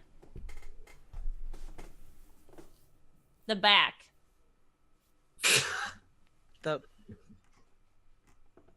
That don't know would be boat terms. considered the stern. Looking in my notes. Oh, friendly? Not friendly? No lights. Don't know. Oh. I'll be right back as you guys continue to talk about this. No, I was gonna say let's go check it out, and we need you for narrative, you bitch. Hey, Cori. How you doing, buddy? She'll turn her owl-like eyes on Gwen. It's better when Caelum reads. All right, that's fucking creepy. She's doing better. Good. Yeah. Glad you want to, Caelum, do you want to go upstairs and I'll I'll read to Cori. I can tell you a story. I don't have any books. Do we need light on the deck? No, I think we'll be fine. Yeah. She'll just stand up and pick up her sword. Well, Yeah. I return. We don't want light on the deck, Cori. we're fine, Cori. You can Here, relax. hey, let me Do tell we you. need light on the deck? All right, so Cori, you're pulling out your sword onto the deck. Well, No, we Gwen stopped her and Gwen are before. just Okay. stopping her. Yeah. Got it. Cori, let me tell you the story of how I bested a bear.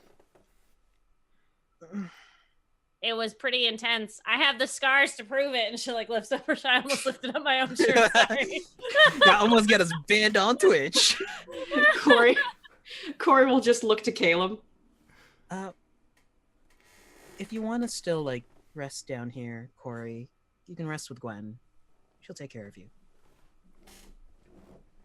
She'll kind of look down at the floor and then sit back down again. I turn to Gwen. No alcohol. All right, cool. For her. You can drink. You're Oh, fine. okay, cool. All right, cool. So, Caelum's Sarah, calling what's her. in the woods? Alrighty. So, you guys are sitting on the top deck or below deck to give Cori the story. Below deck still. All right, got it. And then Caelum, you're hopping up to then be with Blake. So Blake, you have not been able to see any sign of this boat as it continues continued sailing, and then you see Caelum kind of come up, and you can hear Gwen very loudly talking about a bear downstairs. What's the situation? There was a boat. There are no lights on it. It was getting closer to us, steadily approaching us, and now I can't see it. May I? I'm afraid if they are pursuing us, if we have a light on deck, then they'll be able to spot us. Right. But I'm also concerned that if they are not pursuing us and we don't have a light on it, they may ram into us by Well, mistake. we can wait till they get closer and I don't know, yeah, try and yeah. discern. How far out were they last? 3 miles. It's kind of far. Caelum looks up at the mast. Is there a crow's nest? There is. You can see the design of one up there. Blake, if I fall, never mind. Starts climbing up to the crow's nest. Okay. Yeah, and as you kind of climb around the two arms that had formed into your central mast, upon reaching the top of the crow's nest, as you kind of get your bearings up there, you see that the top is actually covered in about 10 of these equally distant spikes that kind of protrude upward. And as you look, and with the shape of the mast as it was, you're pretty sure that these are actually the tree blight's fingers that have all created this kind of protecting cage for the crow's nest. That's dangerous. I'm gonna give a perception check to see if I can't spot it. Okay, this The will boat. be at disadvantage. Oh, because it's further out Yeah. than my dark vision. Do I need to roll more? I got a 1. I want to see if I can roll another 1. Is that fine? Sure. No. Okay. Not even. Yeah, so as the two of you are outside, Caelum up on the crow's nest, with your 1, what do you call out to Blake? Don't see anything. Yeah, me neither. And that is when the two of you see just what looks to be almost a wall of light that erupts in front of you, possibly about 200, 300 feet away. And you can see that it is the side of a ship. And this ship has 2 masts on it. And you see that there are what look to be about 11 humanoid figures, all just kind of scattered around the top of this ship, and it begins to kind of make its way towards you, and you can see that there is a man that is just holding on to one of the large ropes, and he is just pointing and kind of laughing very loudly at your guys' ship, and he says, "We're going to take it for all she's worth, boys!" I point down at him and I cast Guiding Bolt level 3. It's actually around this, or yeah, you're in that. So Guiding Bolt level 3. We're literally not worth your time. Light the crossbow. Okay. So Oh God, I have not taken a rest. Yeah, you did. we You can had say that you guys have taken yeah. short rests, not long We took rests long from rests. earlier in the day. From being on the ship, Oh yeah. you guys have not had the opportunity to make a long rest yet. But It's I a don't good know, thing man. I have I've this been in a- cam now. I've been in a sad burrito holding a stuffed animal getting a book read to me. If that's not a short rest, I don't know what is. I was one off Aw. from critting this dude. okay. Ah. Oh, nope, that's the wrong button. We've shifted. Did I shift? I'm Yes. sorry. We've shifted.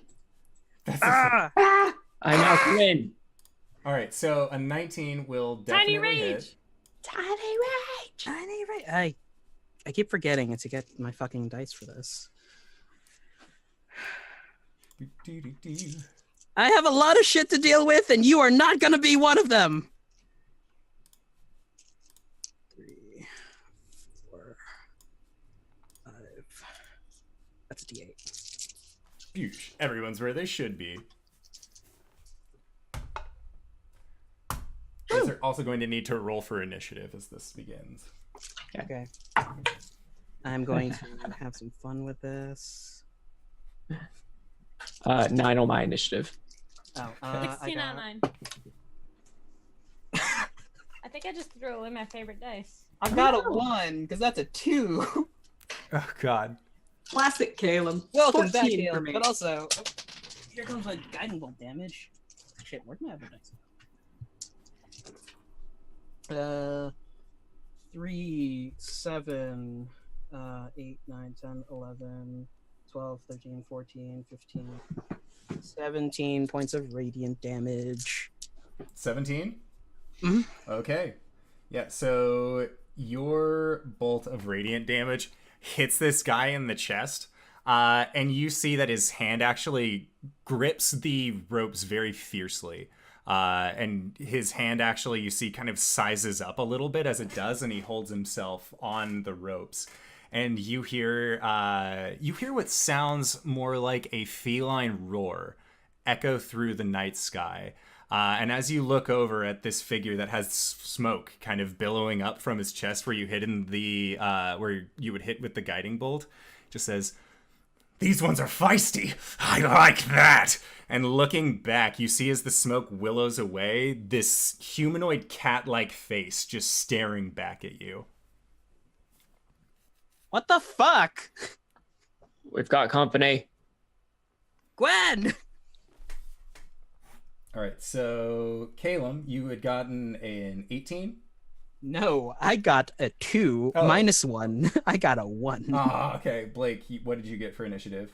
9. 9. Cori, what'd you get?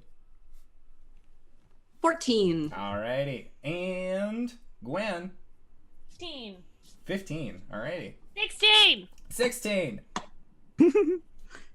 Sounds good. So, as your ships are coming closer, Blake, you actually have some time that you would see that there are figures that have kind of run back below deck. So now there are roughly about 8 of these crewmen that are all out on the ship itself. You see, one of them is a large Minotaur-esque figure that has a rapier kind of off to his side. And then there are others that look like they don't even have weapons, but just kind of have ropes that they are getting ready to lasso. You have 2 rounds of bolts that you would be able to fire before your ships actually got close to each other. So I will say that you guys have those rounds, but at least to be able to lob volleys at each other. However, it is actually going to be there are several of these figures who actually bring up crossbows, and they just begin firing towards both Blake and Caelum. So the two of you are going to get 2 crossbow bolts apiece. Kai. So Blake, does a 17 hit you? It does. Okay, so that is going to be for 9 points of damage. Great. And Caelum, you have 2 bolts coming your way. Does a 19 hit you? Oh, yes, it does. All right, you are going to be taking 10 points of piercing damage. So then that is going to be it for their turn. The figure with the cat-like face actually reaches down and picks up a short bow and pulls it back, knocks an arrow, and fires over towards you, Caelum, as you were the one who had shot him initially. So, that dice, please don't be gone forever. I liked you. There we go. So his shot is going to miss as the crow's nest is actually offering you a little bit more cover. So then next up is going to be Gwen. You are still downstairs, but you don't have any ranged things that you can really do. Cori, what are you doing? You've heard, the two of you have heard that there is shit going on upstairs, that you have company. It's not my turn yet, though, right? I'll say for this, Cori, you and Gwen are acting at the same time. Okay. And then I fucking stabbed it in the throat. What was that? Cori stands without saying anything and starts heading for the ladder. Gwen's gonna climb over her. Okay, so yeah, the two of you come up onto the deck. So then next up in the order is going to be Blake. Tell me about this boat. Is it wooden? It is per made of se? wood. I currently do not have a vial of Kingfisher blood, but do I remember if Gwen does? Yeah.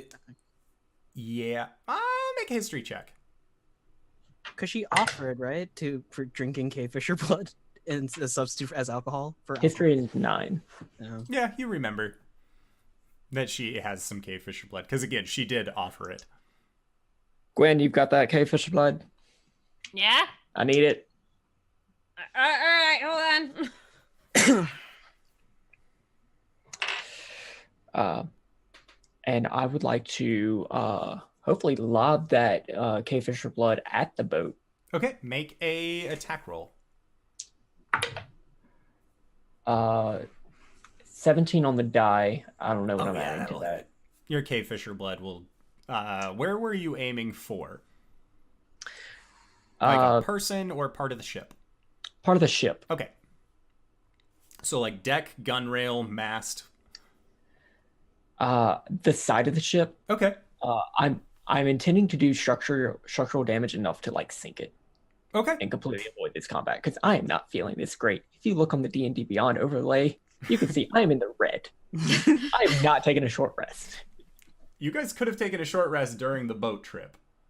But I would like to just lob that as my attack. Bonus action, I would like to hex the Tabaxi. Okay. If he's within 60 feet. He is at this point. When did Blake get hurt today?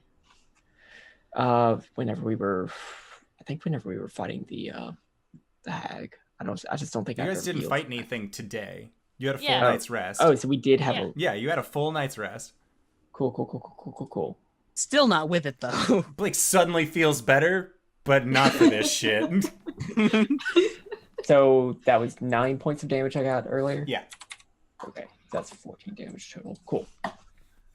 Alrighty. Still, Yeah. So throwing the vial would have been your attack. So you still have your bonus action as well as your movement if you would like to take it. yeah, bonus action. I would like to hex the Tabaxi Okay, sounds good. and give him disadvantage on dexterity. Alrighty, sounds good. So make a note of that up there. Then next up, Caelum.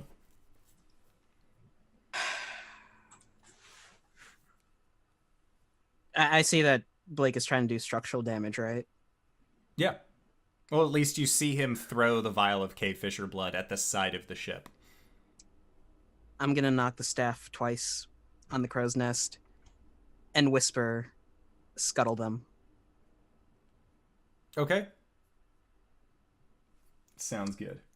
And as my action, there's still I'll save that for Blake. I'm going to. Are there any pirates towards like their end of the gun rail? Yeah. How many? You see that there is only one that's close to the gun rail. The others are kind of back still on the deck with their crossbows up, but this one did not have a crossbow. Can I hold my action so that if they try to board us, I'm going to use command at level 3 and target 3 of them and tell them to fall in the water? So Yes. like if they're trying to board us, if they're like jumping towards us, fall. Hold your action until they are in midair between the boats. All right, but when holding a spell, if the conditions for the spell are not met, you still use then the I slot. still use up the spell. Yeah. Okay. Big think. You Sorry. could just tell them to jump right now. I could, but then the implication is they'll just jump in place. And their combined weight tips the whole boat over. You could tell them to dive. You could. Ooh. I point at 3 of them and tell them to flee. Dive. And tell them to flee? Yeah. Okay. Sounds Or- good. Yeah. DC 14 whiz. Only one of them succeeds. You should. I'm excited for the opportunity for you to one day tell someone to defenestrate. They can't take an action that would hurt them. Oh. Alrighty, so First floor. next up is going to be the captain of the enemy ship, who you see as their ship gets close enough to yours. There's only about 10 feet between the two of them. He's actually going to jump off and then land on your guys' ship, using the rope kind of as a swing. So he manages to get over there without any real issue. Then who... Blake, you're the only one who's on the deck right now, right? Or Cori and Gwen, you guys came up as well. Yep. And he levels his scimitar towards the lot of you and just says, "Who do I need to kill to make this boat mine?" The answer can be all of you. Want this boat? Hmm? Why the fuck do you want this boat? I don't know if you've seen it, but it's rather imposing, and because you're questioning, that must mean you care about it just a little bit more than the others. And you see that It's he is made going... of children! He's going to then rush up to you, bringing his scimitar down low to the ground, and swipes it up towards you. Okay. A 2 on the dice is not going to hit. Nah. And then a second attack, which is going to be a 15. 15 does not hit, bitch. Aw, shit. That would actually hit my scales, because that's part of the dragon hide thing. All right, so yeah, he goes to strike at it with his scimitar, and as you kind of bring up your arms to deflect against it, the scimitar does not even scratch against the scales on your arms. So then next up is going to be Gwen. And Gwen, this figure has just rushed in and tried to attack your dear friend Blake. All right, Gwen's just gonna be like, fucking finally, and she's gonna rage. She's gonna tiny rage. Okay. Hey! And then she is gonna try and smack this mofo. You hit with advantage on the first strike. Hell yeah, I do. Guiding bolts. +5, so dirty 20. Okay. I'm so glad I found you. Yeah, dirty 20 will hit. Just joined me in my chair. Oh, rolling damage. I was having a moment with my dice. That's 4 plus 3 is 7 damage. Okay. And then attack number 2, not at advantage. Ah, fuck it. Let's do it at advantage. Let's do a reckless attack. Nope, just kidding. I can't do that. It's a first attack. Normal attack. That's a 16 to hit. Okay. I do believe a 16 will hit. All right, It let's fuck do. him up. All right, that's 15 damage on my second hit. Okay. Ah, I've been shit. rolling shit for this axe, by the way. So yeah, she's gonna start to glow, come up to this guy, hit him in the shin, and then as soon as he's like, the fuck, she's gonna go for a slice on his hip. Okay. Yeah, and the strike on the hip sinks true. Nice. Or yeah, because that was the one that had the much The larger damage. Yeah. So then next up is going to be Cori. All right. There's currently only one guy on the deck right On now, your right? side of the deck, but there are 7 other figures on the other ship. Okay. How hurt does he look? He does not look very hurt at all. Okay, great. Corey's like gonna be like standing in the doorway of the the below decks, like In the still mouth? holding, in the mouth. And she's holding her sword in one hand and the owlbear plush in the other, and they're both just kind of slack next to her, like just down. And she looks a little bit like a lost little kid. And then she's just gonna run directly at him. And as soon as she gets to him, she will face step through him, and share with him the storm in her mind. Oh shit! What does that do? He needs to make a wisdom saving throw. Mechanically, she has to be next to somebody and then face step in order for it to work. Okay, But she's just going to be face stepping to the other side of him. got it. All right. Well, he got an 11.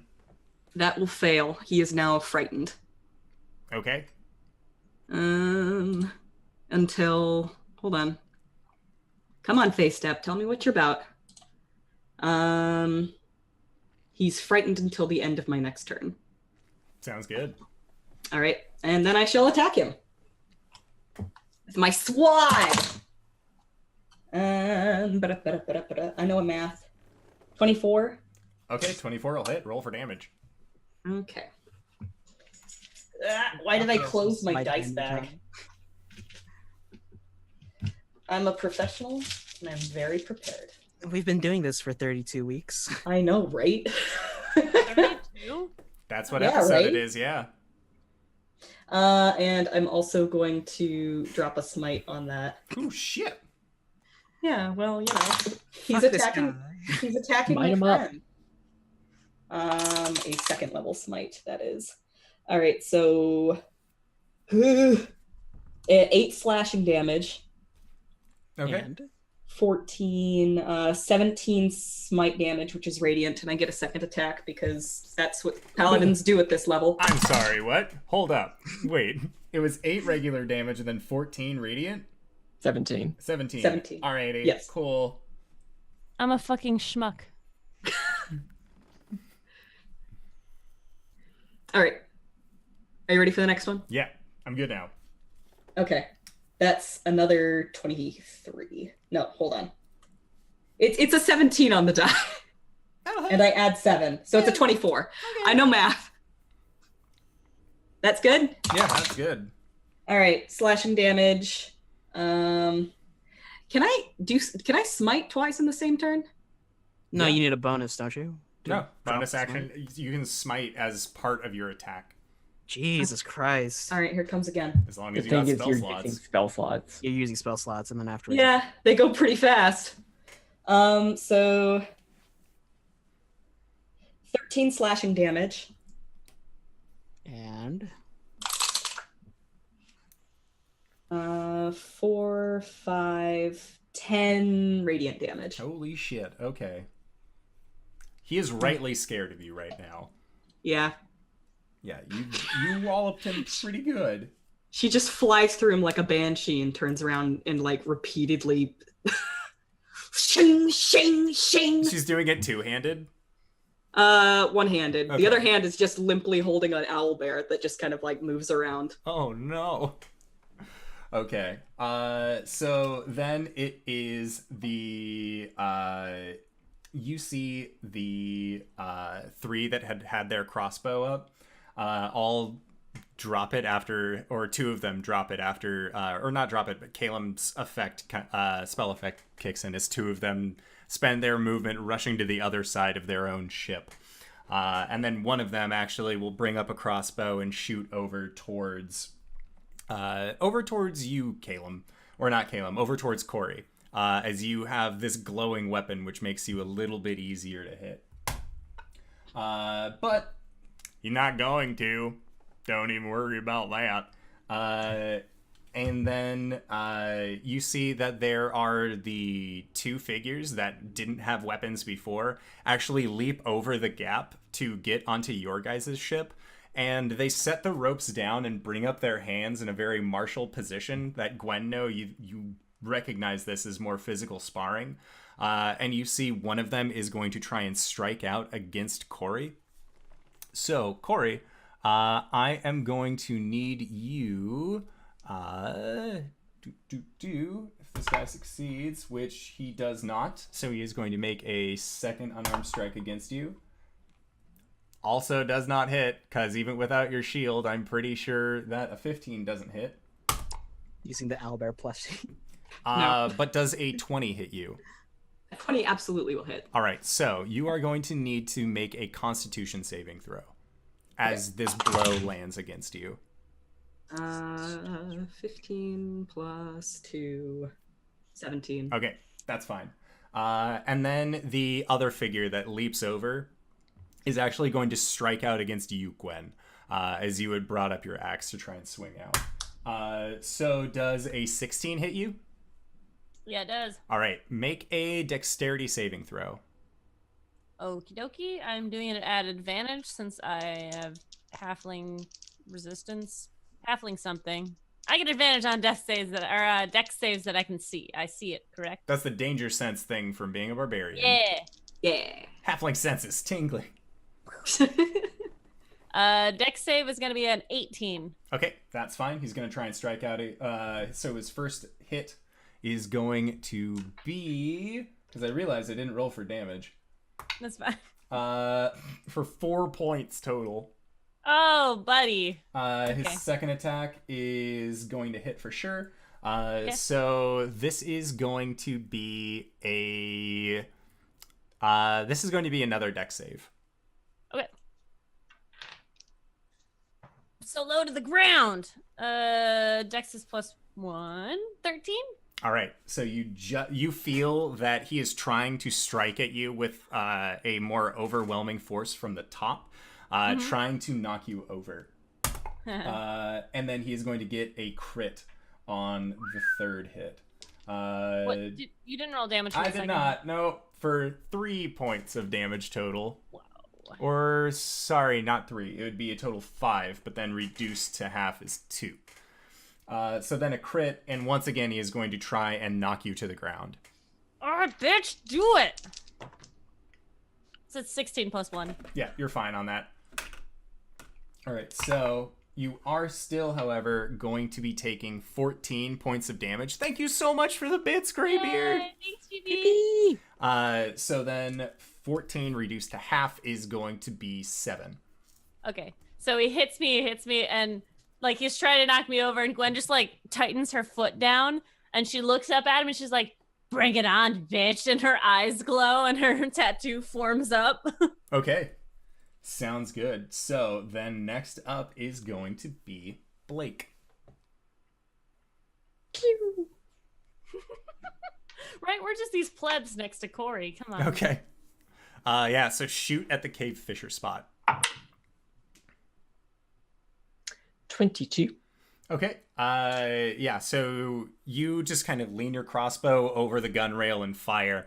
And as your flaming bolt strikes against it, I would like for you to roll 3d10. Okay. If you're worried about structure damage, That was 10 piercing Okay. and 4 fire off the front. The fire is going to be the D10. Okay. Yep. Okay, so would this be affected by my blood hunter bullshit? I'm going to say yes because it's reactionary. Because it's all based on the flame that is coming out of the bolt. Okay. Okay, well, none of them were once anyway. 19. Okay. So yeah, with this kind of rocking sound, there is a hole that is placed in the front of the enemy ship, where you had landed the cave fisher, and you can see that water is now splashing up into it. Oh no! Whatever will we do? All right. Then it is going to be the first mate's turn. And you see this tiger man kind of like clutching his sides from where Cori has aggressed upon him, and he just says, "Drakmir! This one's bothersome feeder!" And you see this large figure just rush from the other side onto the deck of your ship, making this 10-foot leap. And then kind of turning on a hand placed on the ground with his horns out, begins rushing towards you, Cori. So he is going to do a attack against you. And that is going to be a 17 to hit. Yeah. Alrighty. Just so without my shield. Alrighty. So you are going to need to make a strength saving throw. Supposed to be good at that. 13? Alrighty. 13 is actually not enough for this. Woo! So the rest of you watch as this bull man rushes up, and with his head gets Cori underneath one of her legs and by the sides and just hucks her off with his back muscles, and you watch her sail through the air and then begin falling overboard. Hi guys, I'm gonna go become an iceberg. And Cori, are you maintaining your hold on the owlbear plushie as you do? I will throw it to safety. Fine. Okay. So yeah, you in this final moment throw out this owlbear plushie, but other than that, you have been propelled into the air and are now on your way into the ground. And with a splash, getting surrounded by this icy water, you kind of open your eyes very briefly, but you can see what look to be two large shapes swimming underneath the enemy boat. Oh, fuck. And they turn towards you as soon as something lands into the water. So next up is going to be Caelum. And you have just seen Cori get thrown into the ocean by this minotaur. Gonna command the boat to do a full stop. Okay. And then yeah, so you've never done something like this as like an immediate action. Normally the things that you request take time, so you will have to use your action to stop the boat otherwise. Okay. I still have like my movement, right? Yeah, you still have your movement and bonus, but your current action is being halted. Cool. Just use my action to force the boat to stop moving. Okay. Puts a foot on the rail of the crow's nest and dives in. Okay, make a athletics check. Huh. I actually have a positive in this one. 14. Okay. Yeah, so you managed to go into the water without suffering any real repercussions. So you are only going to be taking 1d6 of damage as you submerge, which is pretty good. You resisted about a third of the overall damage, but you still take 5. Cool. Oh shit, did I take damage from all of that? You did not, as this was more just for the push. Okay. I felt like I should have taken damage. Actually, yeah, because it is part of the attack option. The goring charge, Yeah, right? the goring charge. So you would take 8 points of damage. Great. But with your heavy armor proficiency, that reduces it by 3. Oh, I had forgotten about that. Thank you. You're welcome. All right. Everything's great. Everything is great. So, then, Caelum, you have dove into the water, and looking around, you can see Cori's lighter blue winter form sinking as her armor is dragging her down. And you see that there are these 2 large forms that are in the water as well, and they seem to be making their way towards you.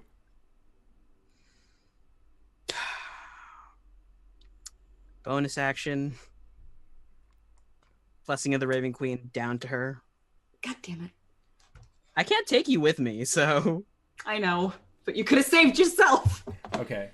So, Caelum, that is it for your turn. Then it is going to be the beasts from below. So, Caelum, you have been injured before. Or, Gwen, you were at the top of the round. It's been just a long round. Gotcha. Don't worry, I have my track. It looks terrible, but I don't forget people. So then next up is going to be these creatures. And as they swim closer, Cori, you've taken damage, and Caelum, you have also taken damage, correct? Mm-hmm. All right, so Probably they not good. are going to sneak up towards where they saw Cori fall into the water, as her armor is more brightly colored, especially at this point, now that Caelum has shrouded himself in this raven's armor. So Cori, you are going to have one of these large sharks crit against you. God damn. Damn. And it is going to deal...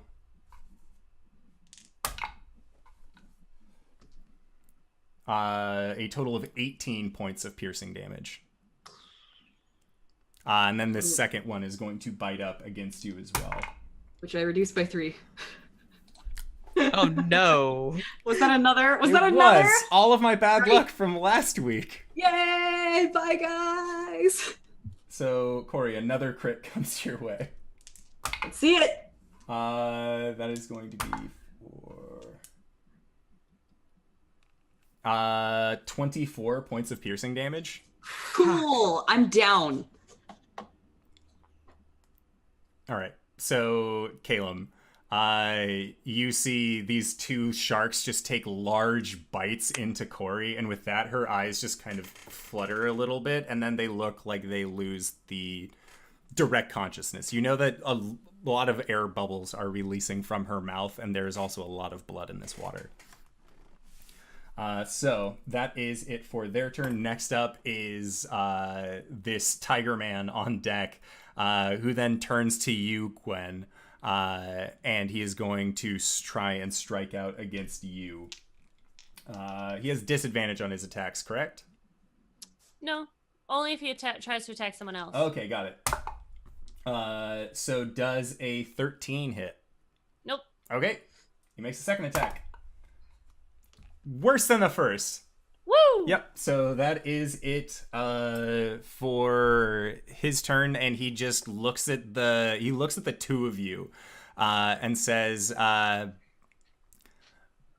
well, you've put a hole in my ship, so it looks like this is going to be my new ship after all. Did my first command go off? It did, the one where they ran away to the other side. No. I mean, where I told our ship to scuttle the other ship. Oh, that would go at the top of the round. What were you meaning by scuttle? Just kind of like crash up against Sink it? it. Oh, sink it. Scuttle Okay. as to sink it. You see things are beginning to move and change, but there doesn't seem to be any immediate correlation on your ship. As when All you right. had been looking at it initially, there weren't any offensive capabilities to it.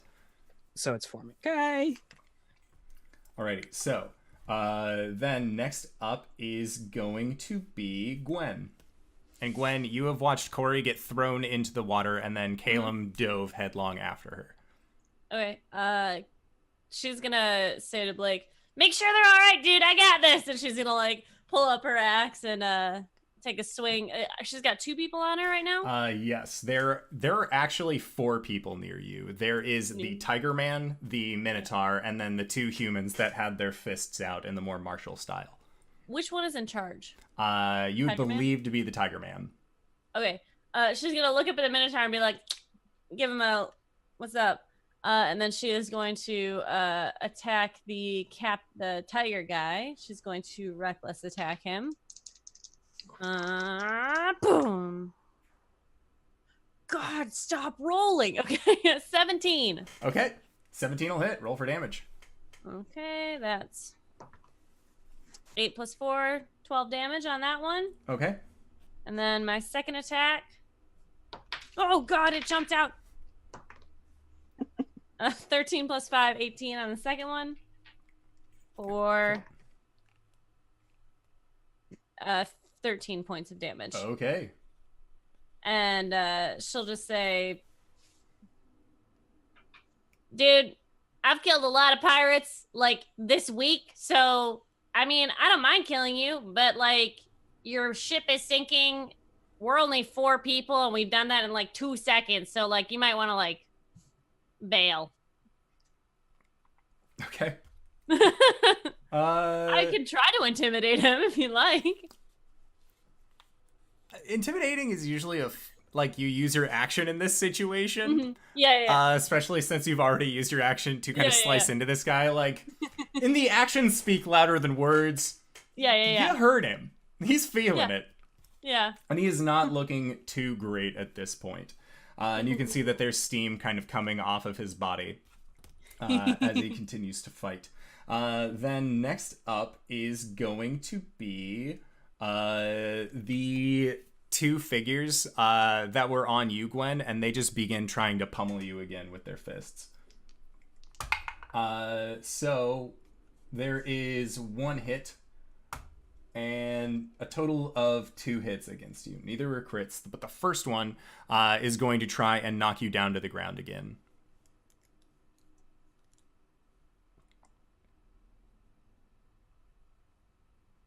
You are muted. That's a 10. Okay. Yeah, so with this punch, the second punch that comes in, you just go ass over tea kettle down. You were feeling might cocky after talking shit to the captain, but with this, you just get rocked to the ground.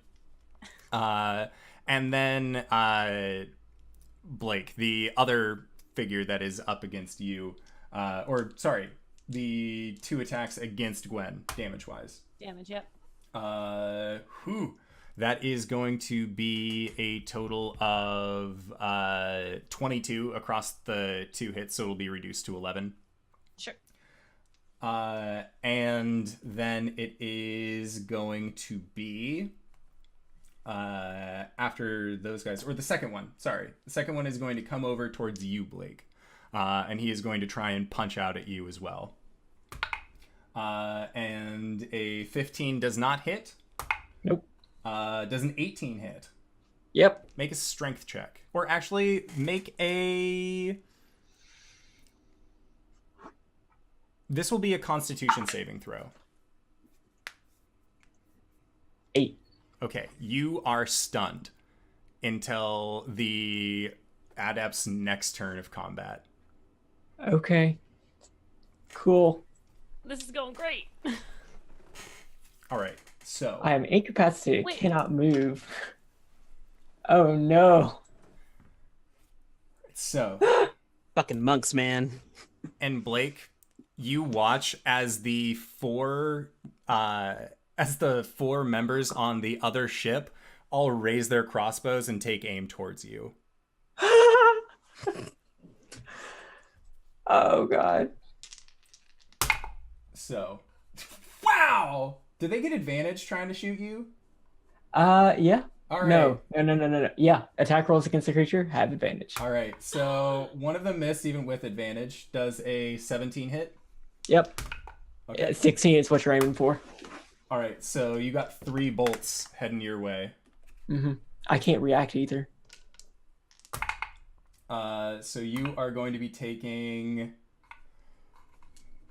25 points total between 3 bolts. And Gwen, you just watch as these bolts strike in against Blake. So, Cori, I'm going to need you to make a death saving throw underwater. Does that make a change? No, it's Does that just change underwater. Okay. Ooh! Oh no, I don't like that. What was it? You should. Oh, it's 20. Okay. Well, thank God. You are stable at 1 hit point. Woohoo! How do I tell D&D Beyond what happened? Oh. You just heal back up. Yawn. So what you want to do is hop on Twitter at Todd Kenrick. I'm stable. I'm stable. If you click on your hit point box, you just put 1 hit point and you should be good. Did we? Okay, cool. Did we I move? did the thing. Well, my hit point box went away when I died. Right. But It if was you all click like, on where time it for your was- death saving throws, bitch. Alrighty, so like- Cori, your eyes open up underwater after the pain of these sharks nomming into you. That is your turn, though, to be able to come back at 1. That's fine. So you don't get a turn on that 20. I've never played with getting a turn on an at 20. It was Cool. always you just come back at 1. Cool. I'm just. Crit roll made me I only confusing. ever played in the same. I played in the same group of people, like same 5 people. That was it. So if that is an actual thing, hey, let us know in the comments how I fucked up. Tell me. Yeah. But yeah, how I've always played is that you come back at 1, and then you're fresh because the death save was technically or was at the end of the turn you make the save. So I always assumed it was just during that cleanup step. So then next up is going to be Blake. And you are currently stunned. I am stunned. Yes.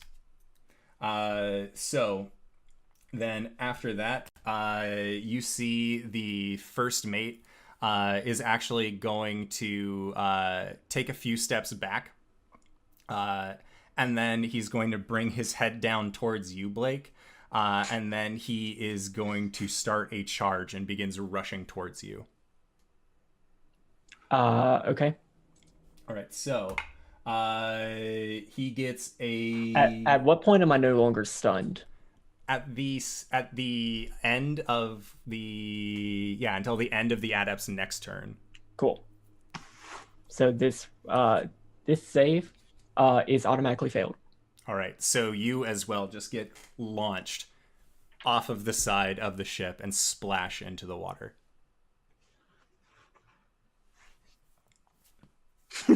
Just as he's stunned. Deuces. And Caelum, you actually, it being your turn, you actually watch as Blake lands into the water and then begins to sink. And Blake, you took a total of 5 points of damage after getting hit with the horns. Fucking.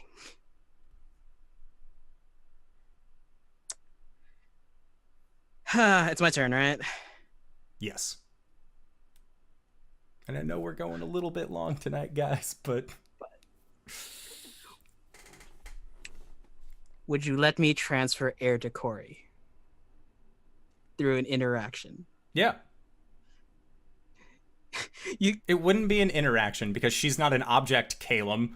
Oh, I'm so. Well, no, RJ, but Blake sees Caelum grab Cori by like the collar, pulls her in, and kisses her, and you see like a few air bubbles pop up. Okay. Make a Constitution check. I have a positive in this, thankfully.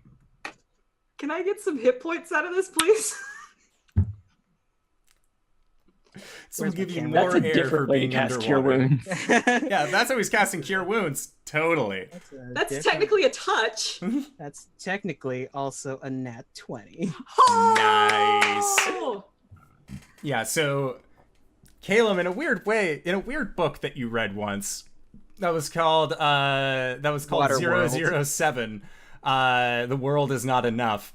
You remember this scene. And so you go through the motions of breathing air into Cori's mouth, but knowing, like, not to give up enough of your own. So Cori, the oxygen that had left your lungs when you had gone unconscious after getting getting crit by both of the sharks that are still underwater, you end up just feeling like you have enough in your lungs to at least make it for a little bit longer.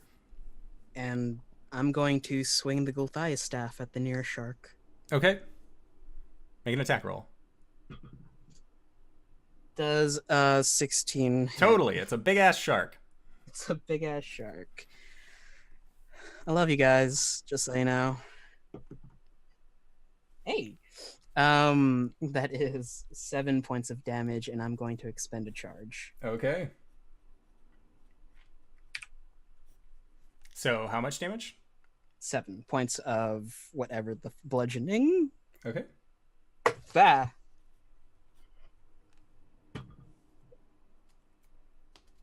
That technically makes it. That's a 13 on the will save. Cool. As Caelum hits the shark, vines come out, wrap around his arm, and embed themselves in there. It's not pretty. So it was 8 points of bludgeoning and then any necrotic? 7 points of bludgeoning, no points of necrotic. I just expend a charge, and then I'll... Got it. So that was, Caelum, your turn. Yes. And your armor just kind of your hoplite armor dissipates as well, and you can actually feel yourself still sinking in the water with your heavy armor still dragging you down. Then next up is going to be what? Wait, do I thought I picked up that spell. Nope. Never mind. Okay. So these sharks are actually they seeing that one is going to try and bite out against Cori again, as she has the most blood near her person. So it is going to roll for... It will get enough to chomp on you once again, Cori. Rip. Going down. And the other is going to actually swim towards where Blake was. And seems to just be not disengaging from you, Caelum. So if you would like to try and hit it as it swims away, you can. Is it possible for the shark to roll less than a 3 on damage? A 3 or less? No. Okay. I go down.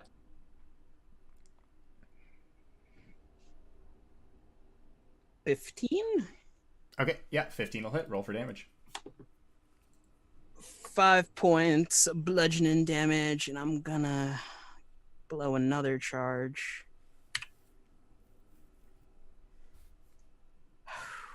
Boy, oh boy. Dancing with the Devil in the Pale Moon Light. That's 15. Cool. Okay. Makes it. Sounds good. So this next shark is going to sweep up towards you, Blake, and is going to attempt to bite at you. It still has advantage. Okay. Jesus Christ. So it is going to get a modified 16 to hit. Which is just enough to hit. Yeah, go shark. For a total of 12 points of piercing damage. What do you know? Oh, come on! You're muted. Okay. Blake's down. All right. So Blake goes into All his around me. All right. Next up is going to be the captain of this ship. And he is going to raise up his scimitar and begin swinging it down towards you, Gwen. I don't even know what's going on in the water. Nope. No, you do not. So he is going to hit on his first strike, especially because you would use Savage Attacker. So then he is going to get a 6 points of slashing damage. And then he is going to try and strike out against you again. And he actually fails that one. So you were just kind of like recoiling on the ground. So then next up is going to be Gwen. Okay. Gwen's got this. Gwen is going to stand up, and then she is going to say, all right, you motherfuckers did it now. Blights! Get them! And she's going to command the ship to attack them. As your voice calls out, and you snap your fingers and point, nothing happens.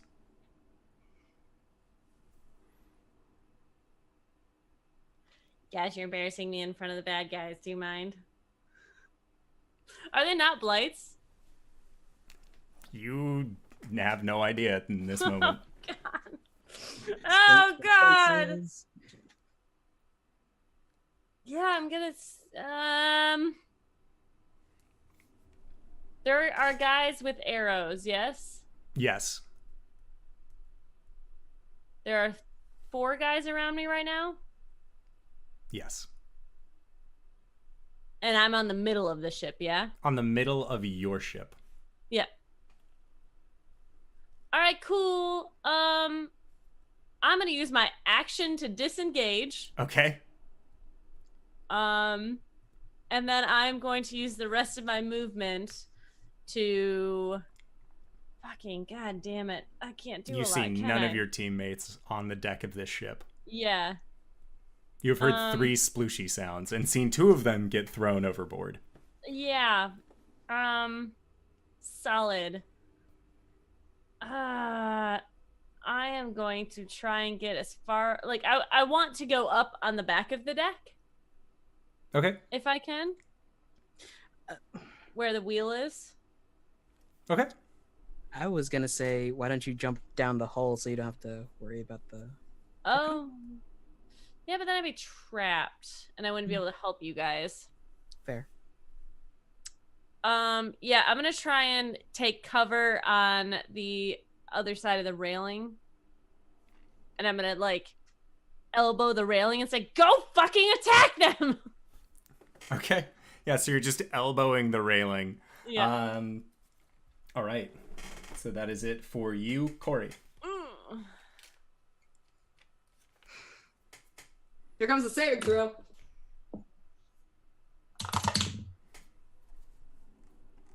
$16. Okay. 16's good. So then,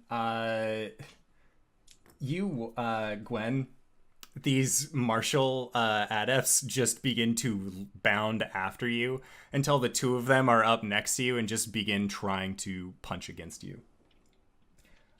So the first one is not going to hit. Second attack. Does 16 hit? Make a Constitution saving throw. Fucking Constitution saving throw? It's not being poisoned, right? Nope. 17 plus 5. Okay, you're good. And then the third attack is going to be a 19 on the die. So second attack, though, you took 6 points of bludgeoning damage, reduced down to 3. Third attack is going to be 8 points of bludgeoning damage, reduced to 4. Make another Constitution save. 20. Okay, you're good. And then the second set of blows is going to come down against you. And that is a miss. That Just is gotta a outlast hit. their key points. Yeah, Just gotta right? outlast their key points. So you're going to take 4 points of bludgeoning, reduced to 2. Make another con save. Okay. I said it in my head, 12. Okay. As this punch lands against you, you actually feel your body ridge up, and you are going to be stunned for the next round. Fuck. Tylee. And then this guy will get his second attack, or his third attack against you for... Or no, that was the third attack. Sorry. However, you see that there are 4 of these men on the other side that raise crossbows towards you, Gwen, and they all begin to fire towards you. So Should have fallen prone. that is for 5 points of piercing damage. Second attack, the second volley does not hit. Third volley does not hit. And the fourth one does as well. For a total of 7 on top of that. Which then reduced to half is the 3. Okay. All right. I'm the meat shield. I'm taking all the damage, guys. Yeah, we already took it. I know, right? Blake. I need you to make a death save. 6. That is a fail. Okay. Next up is the first mate. And Drakir puts his hand on the shoulder of the Tiger Man and just kind of nods his head over towards where you are, Gwen, and you see this figure kind of just smile and just, she can go overboard too. And this figure, this Minotaur, big grin on his face, just gets down and you see him stamping his feet together and he charges you. So, Does he have line to me if I'm behind the thing? Since you ran up, he is just barreling towards you. Okay. So he is going to get that's a 23 to hit. That misses. Nice. Far too high. Too high. And then he is going to deal 14 points of piercing damage against you. And then Okay. throw you into the water over the side of the ship. Great. And you are still stunned as your body hits against the water. Where's my alcohol? So the 4 of you now are all in the water. Caelum, you see a tiny form of Gwen just sink into the water far away near you as well. Or farther away from where you are. What are you going to do for your turn? You see Caelum raise the Goliath staff and just try to jam it into the shark. Bail! Bail! With what? I'm wearing armor. I am sinking. Hilariously, Someone needs to live! if I keep attacking, I can keep living. Yeah. That's a natural 20. Nice. Oh, I need 2d6 for this. 6 and a 6 is 12, so 14 points of bludgeoning damage. On the shark. How much? 14 points of bludgeoning damage on the shark. Okay. So, this shark that had stayed behind was actually an uninjured one. Well, the more injured one, as seeing as it had kind of been scared off by your thwarts initially, had gone to find easier prey. But yes, you do manage to deal your 14 against it, but it still looks pretty healthy. And as my movement, I'm going to try to swim up. Okay. So it is going to try and... No, it doesn't. Okay. With my mobility feat, if I make an attack... Are you grabbing Cori as you start to try and swim upward? Yeah. Okay. She's the closest person. Make an athletics check, and this will determine how much momentum you get going up. 13. Okay. 13 is enough that you are able to actually start gaining some kind of momentum upwards. It's very difficult, and you feel your muscles burning, as you had actually given up a decent amount of your air to Cori to be able to perform this feat as well. But now she is kind of in the same situation that she was in before. So the shark in front of you, Caelum, is actually going to lash out and try and bite you, as you have been punching against it, and it's very upset by the whole prospect, and it is going to hit with a 19 on the die. I'm sorry. I'm just gonna. Wait, does that have vocal components to it? Yes, it does. It does. Never mind. All right. And for the to hit, it would have been a 25. Damage? No, 25 to hit. Oh yeah, fine. Yeah, that hits. And then you are going to take 19 points of piercing damage. Ow. So the Cori, or not Cori, but Gwen and Caelum, the two of you see Blake's body kind of sinking in the water. And as he continues to sink, you see this shark just biting at him just continuously as he continues to fall. Blake, you wake up. Your eyes open. And when they do, it is dark.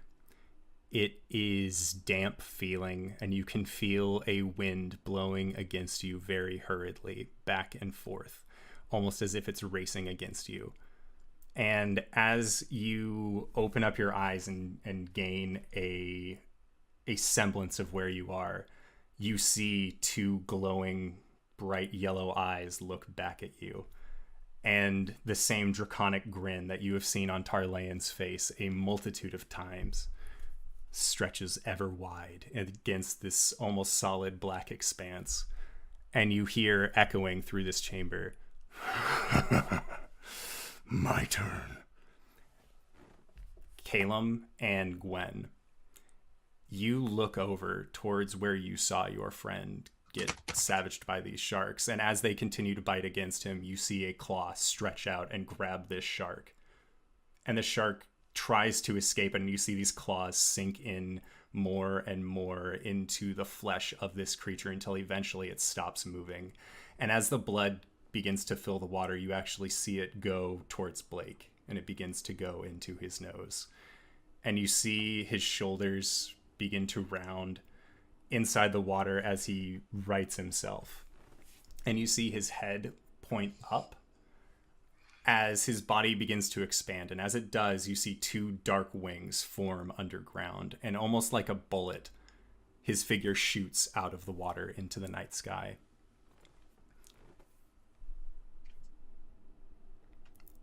Blake, inside of your chamber, you see these large bars slide in front of you to prevent you from going anywhere. You seem to be trapped in this small cage. And when you try and move anywhere, it just seems to stop you. And looking around, you can see that in the center of this chamber is what looks to be a yellow orb. And it has things playing inside of it. It seems like there is motion coming from this orb. And as you stare at it, as you look at it, you see from a first-person perspective what you recognize to be your own face flying quickly through the air.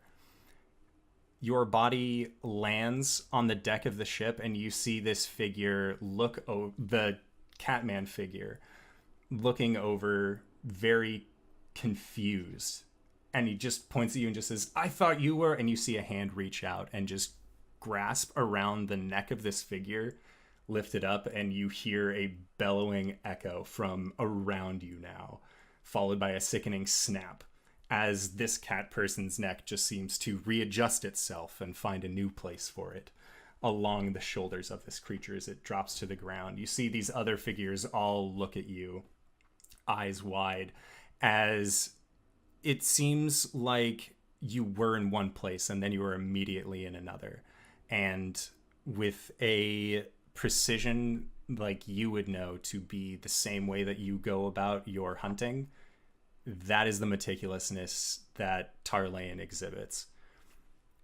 Caelum, you feel a quick rush by you, and then you go from immediately being covered in water to being on dry land, and with a thud, you and Cori both land on the deck of the ship as you watch this black shadow race through the sky, sink into the water again.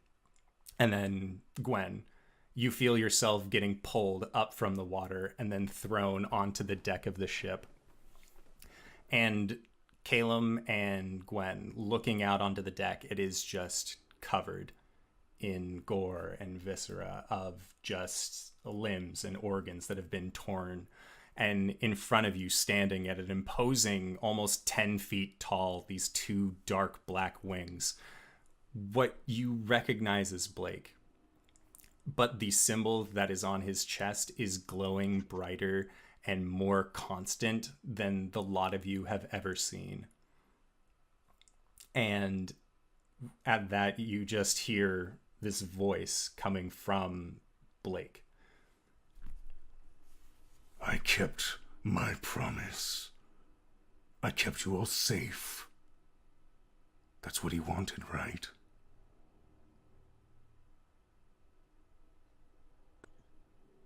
Hey, Caelum, why don't you get Cori up for a second here? Yeah, you did great, dude. You did super great. Slam on her chest, cast Cure Wounds. This is super impressive what you did. Can we have Blake back, please? I have no intention of giving him back. This is my body now. Mine! And with that, the necklace that is around Blake's neck, and has been since you guys left Shroudport, you watch as one of the feathers begins to glow with this bright golden flare and begins to dissipate. It almost burns away, and Tarlane looks down. Just no, no, no! And cries out into the night sky as you watch as his figure just shrinks back down, almost like it is being forced back into the body that it once held. Until all you see lying in front of you is a very naked, very cold, very passed out, but still alive Blake.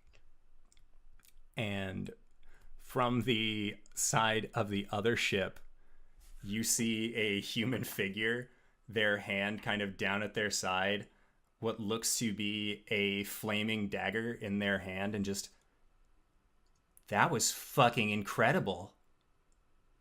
And that is where we will end it for tonight's session.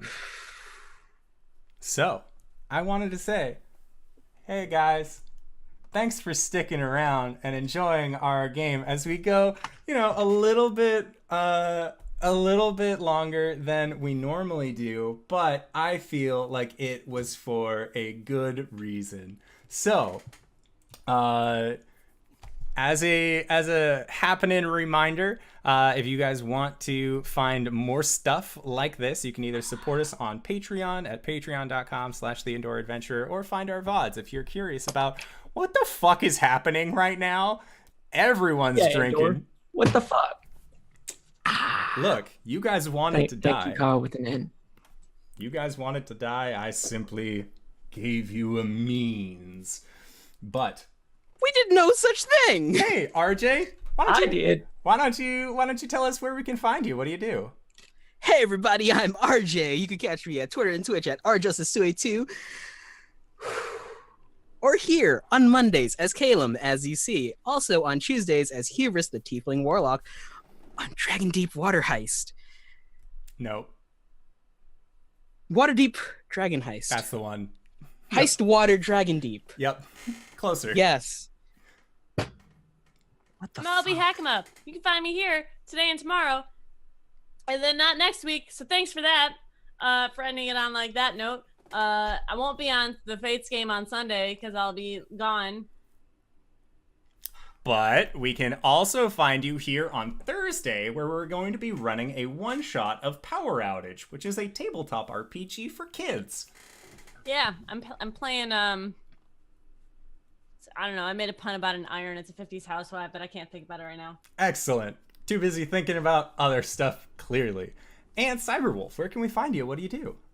Oh, you can find me on Twitter at Cyberwolf1201. I tweet about stuff. It's great. Yeah, you can find me here, I guess, still. Oh, yeah. Blake's still alive. You can find me on Pro Restars on Thursdays, playing another campaign. You can find me on my own channel, twitch.tv/Cyberwolf1201, where I play Breath of the Wild and die slightly less than I do here. No, a lot more than I do here. I've Sorry. seen the death counter. That death counter is still ticking.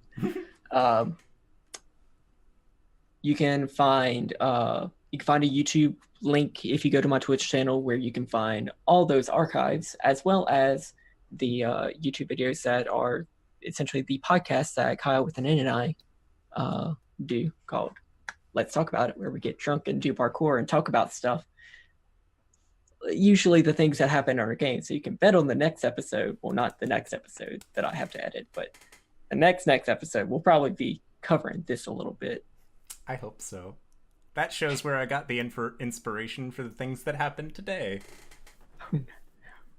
Because I listen to my players. You dare use my own content against me. You said it was non-content. What was I supposed to do? All right. And do you have anything else? Open for Adventure. They're good. Follow them. Yes. And Danae, where can we find you? What do you do? Besides being muted. There it is. I do drawings of nerdy things, sometimes stuff about the show. Yes. And you can also find me DMing Curse of Strahd in the future after Water Deep Dragon Heist. Yes. That should be next month at some point, because we're in the process of wrapping it up right now. Cool, I haven't done any preparation, so I should start doing that now. That's the best way to DM. And speaking of DMs, hello, I am the Indoor Adventurer. If you didn't know that already, well, then you came to the right place.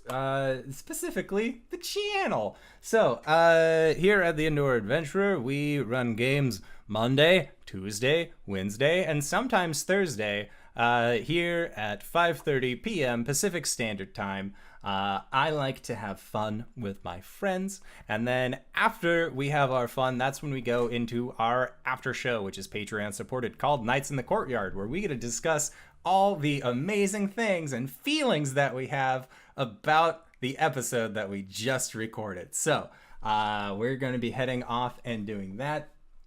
So thank you all for coming by. It is March 25th, and you are loved, and we will see you guys next time. All right, everybody.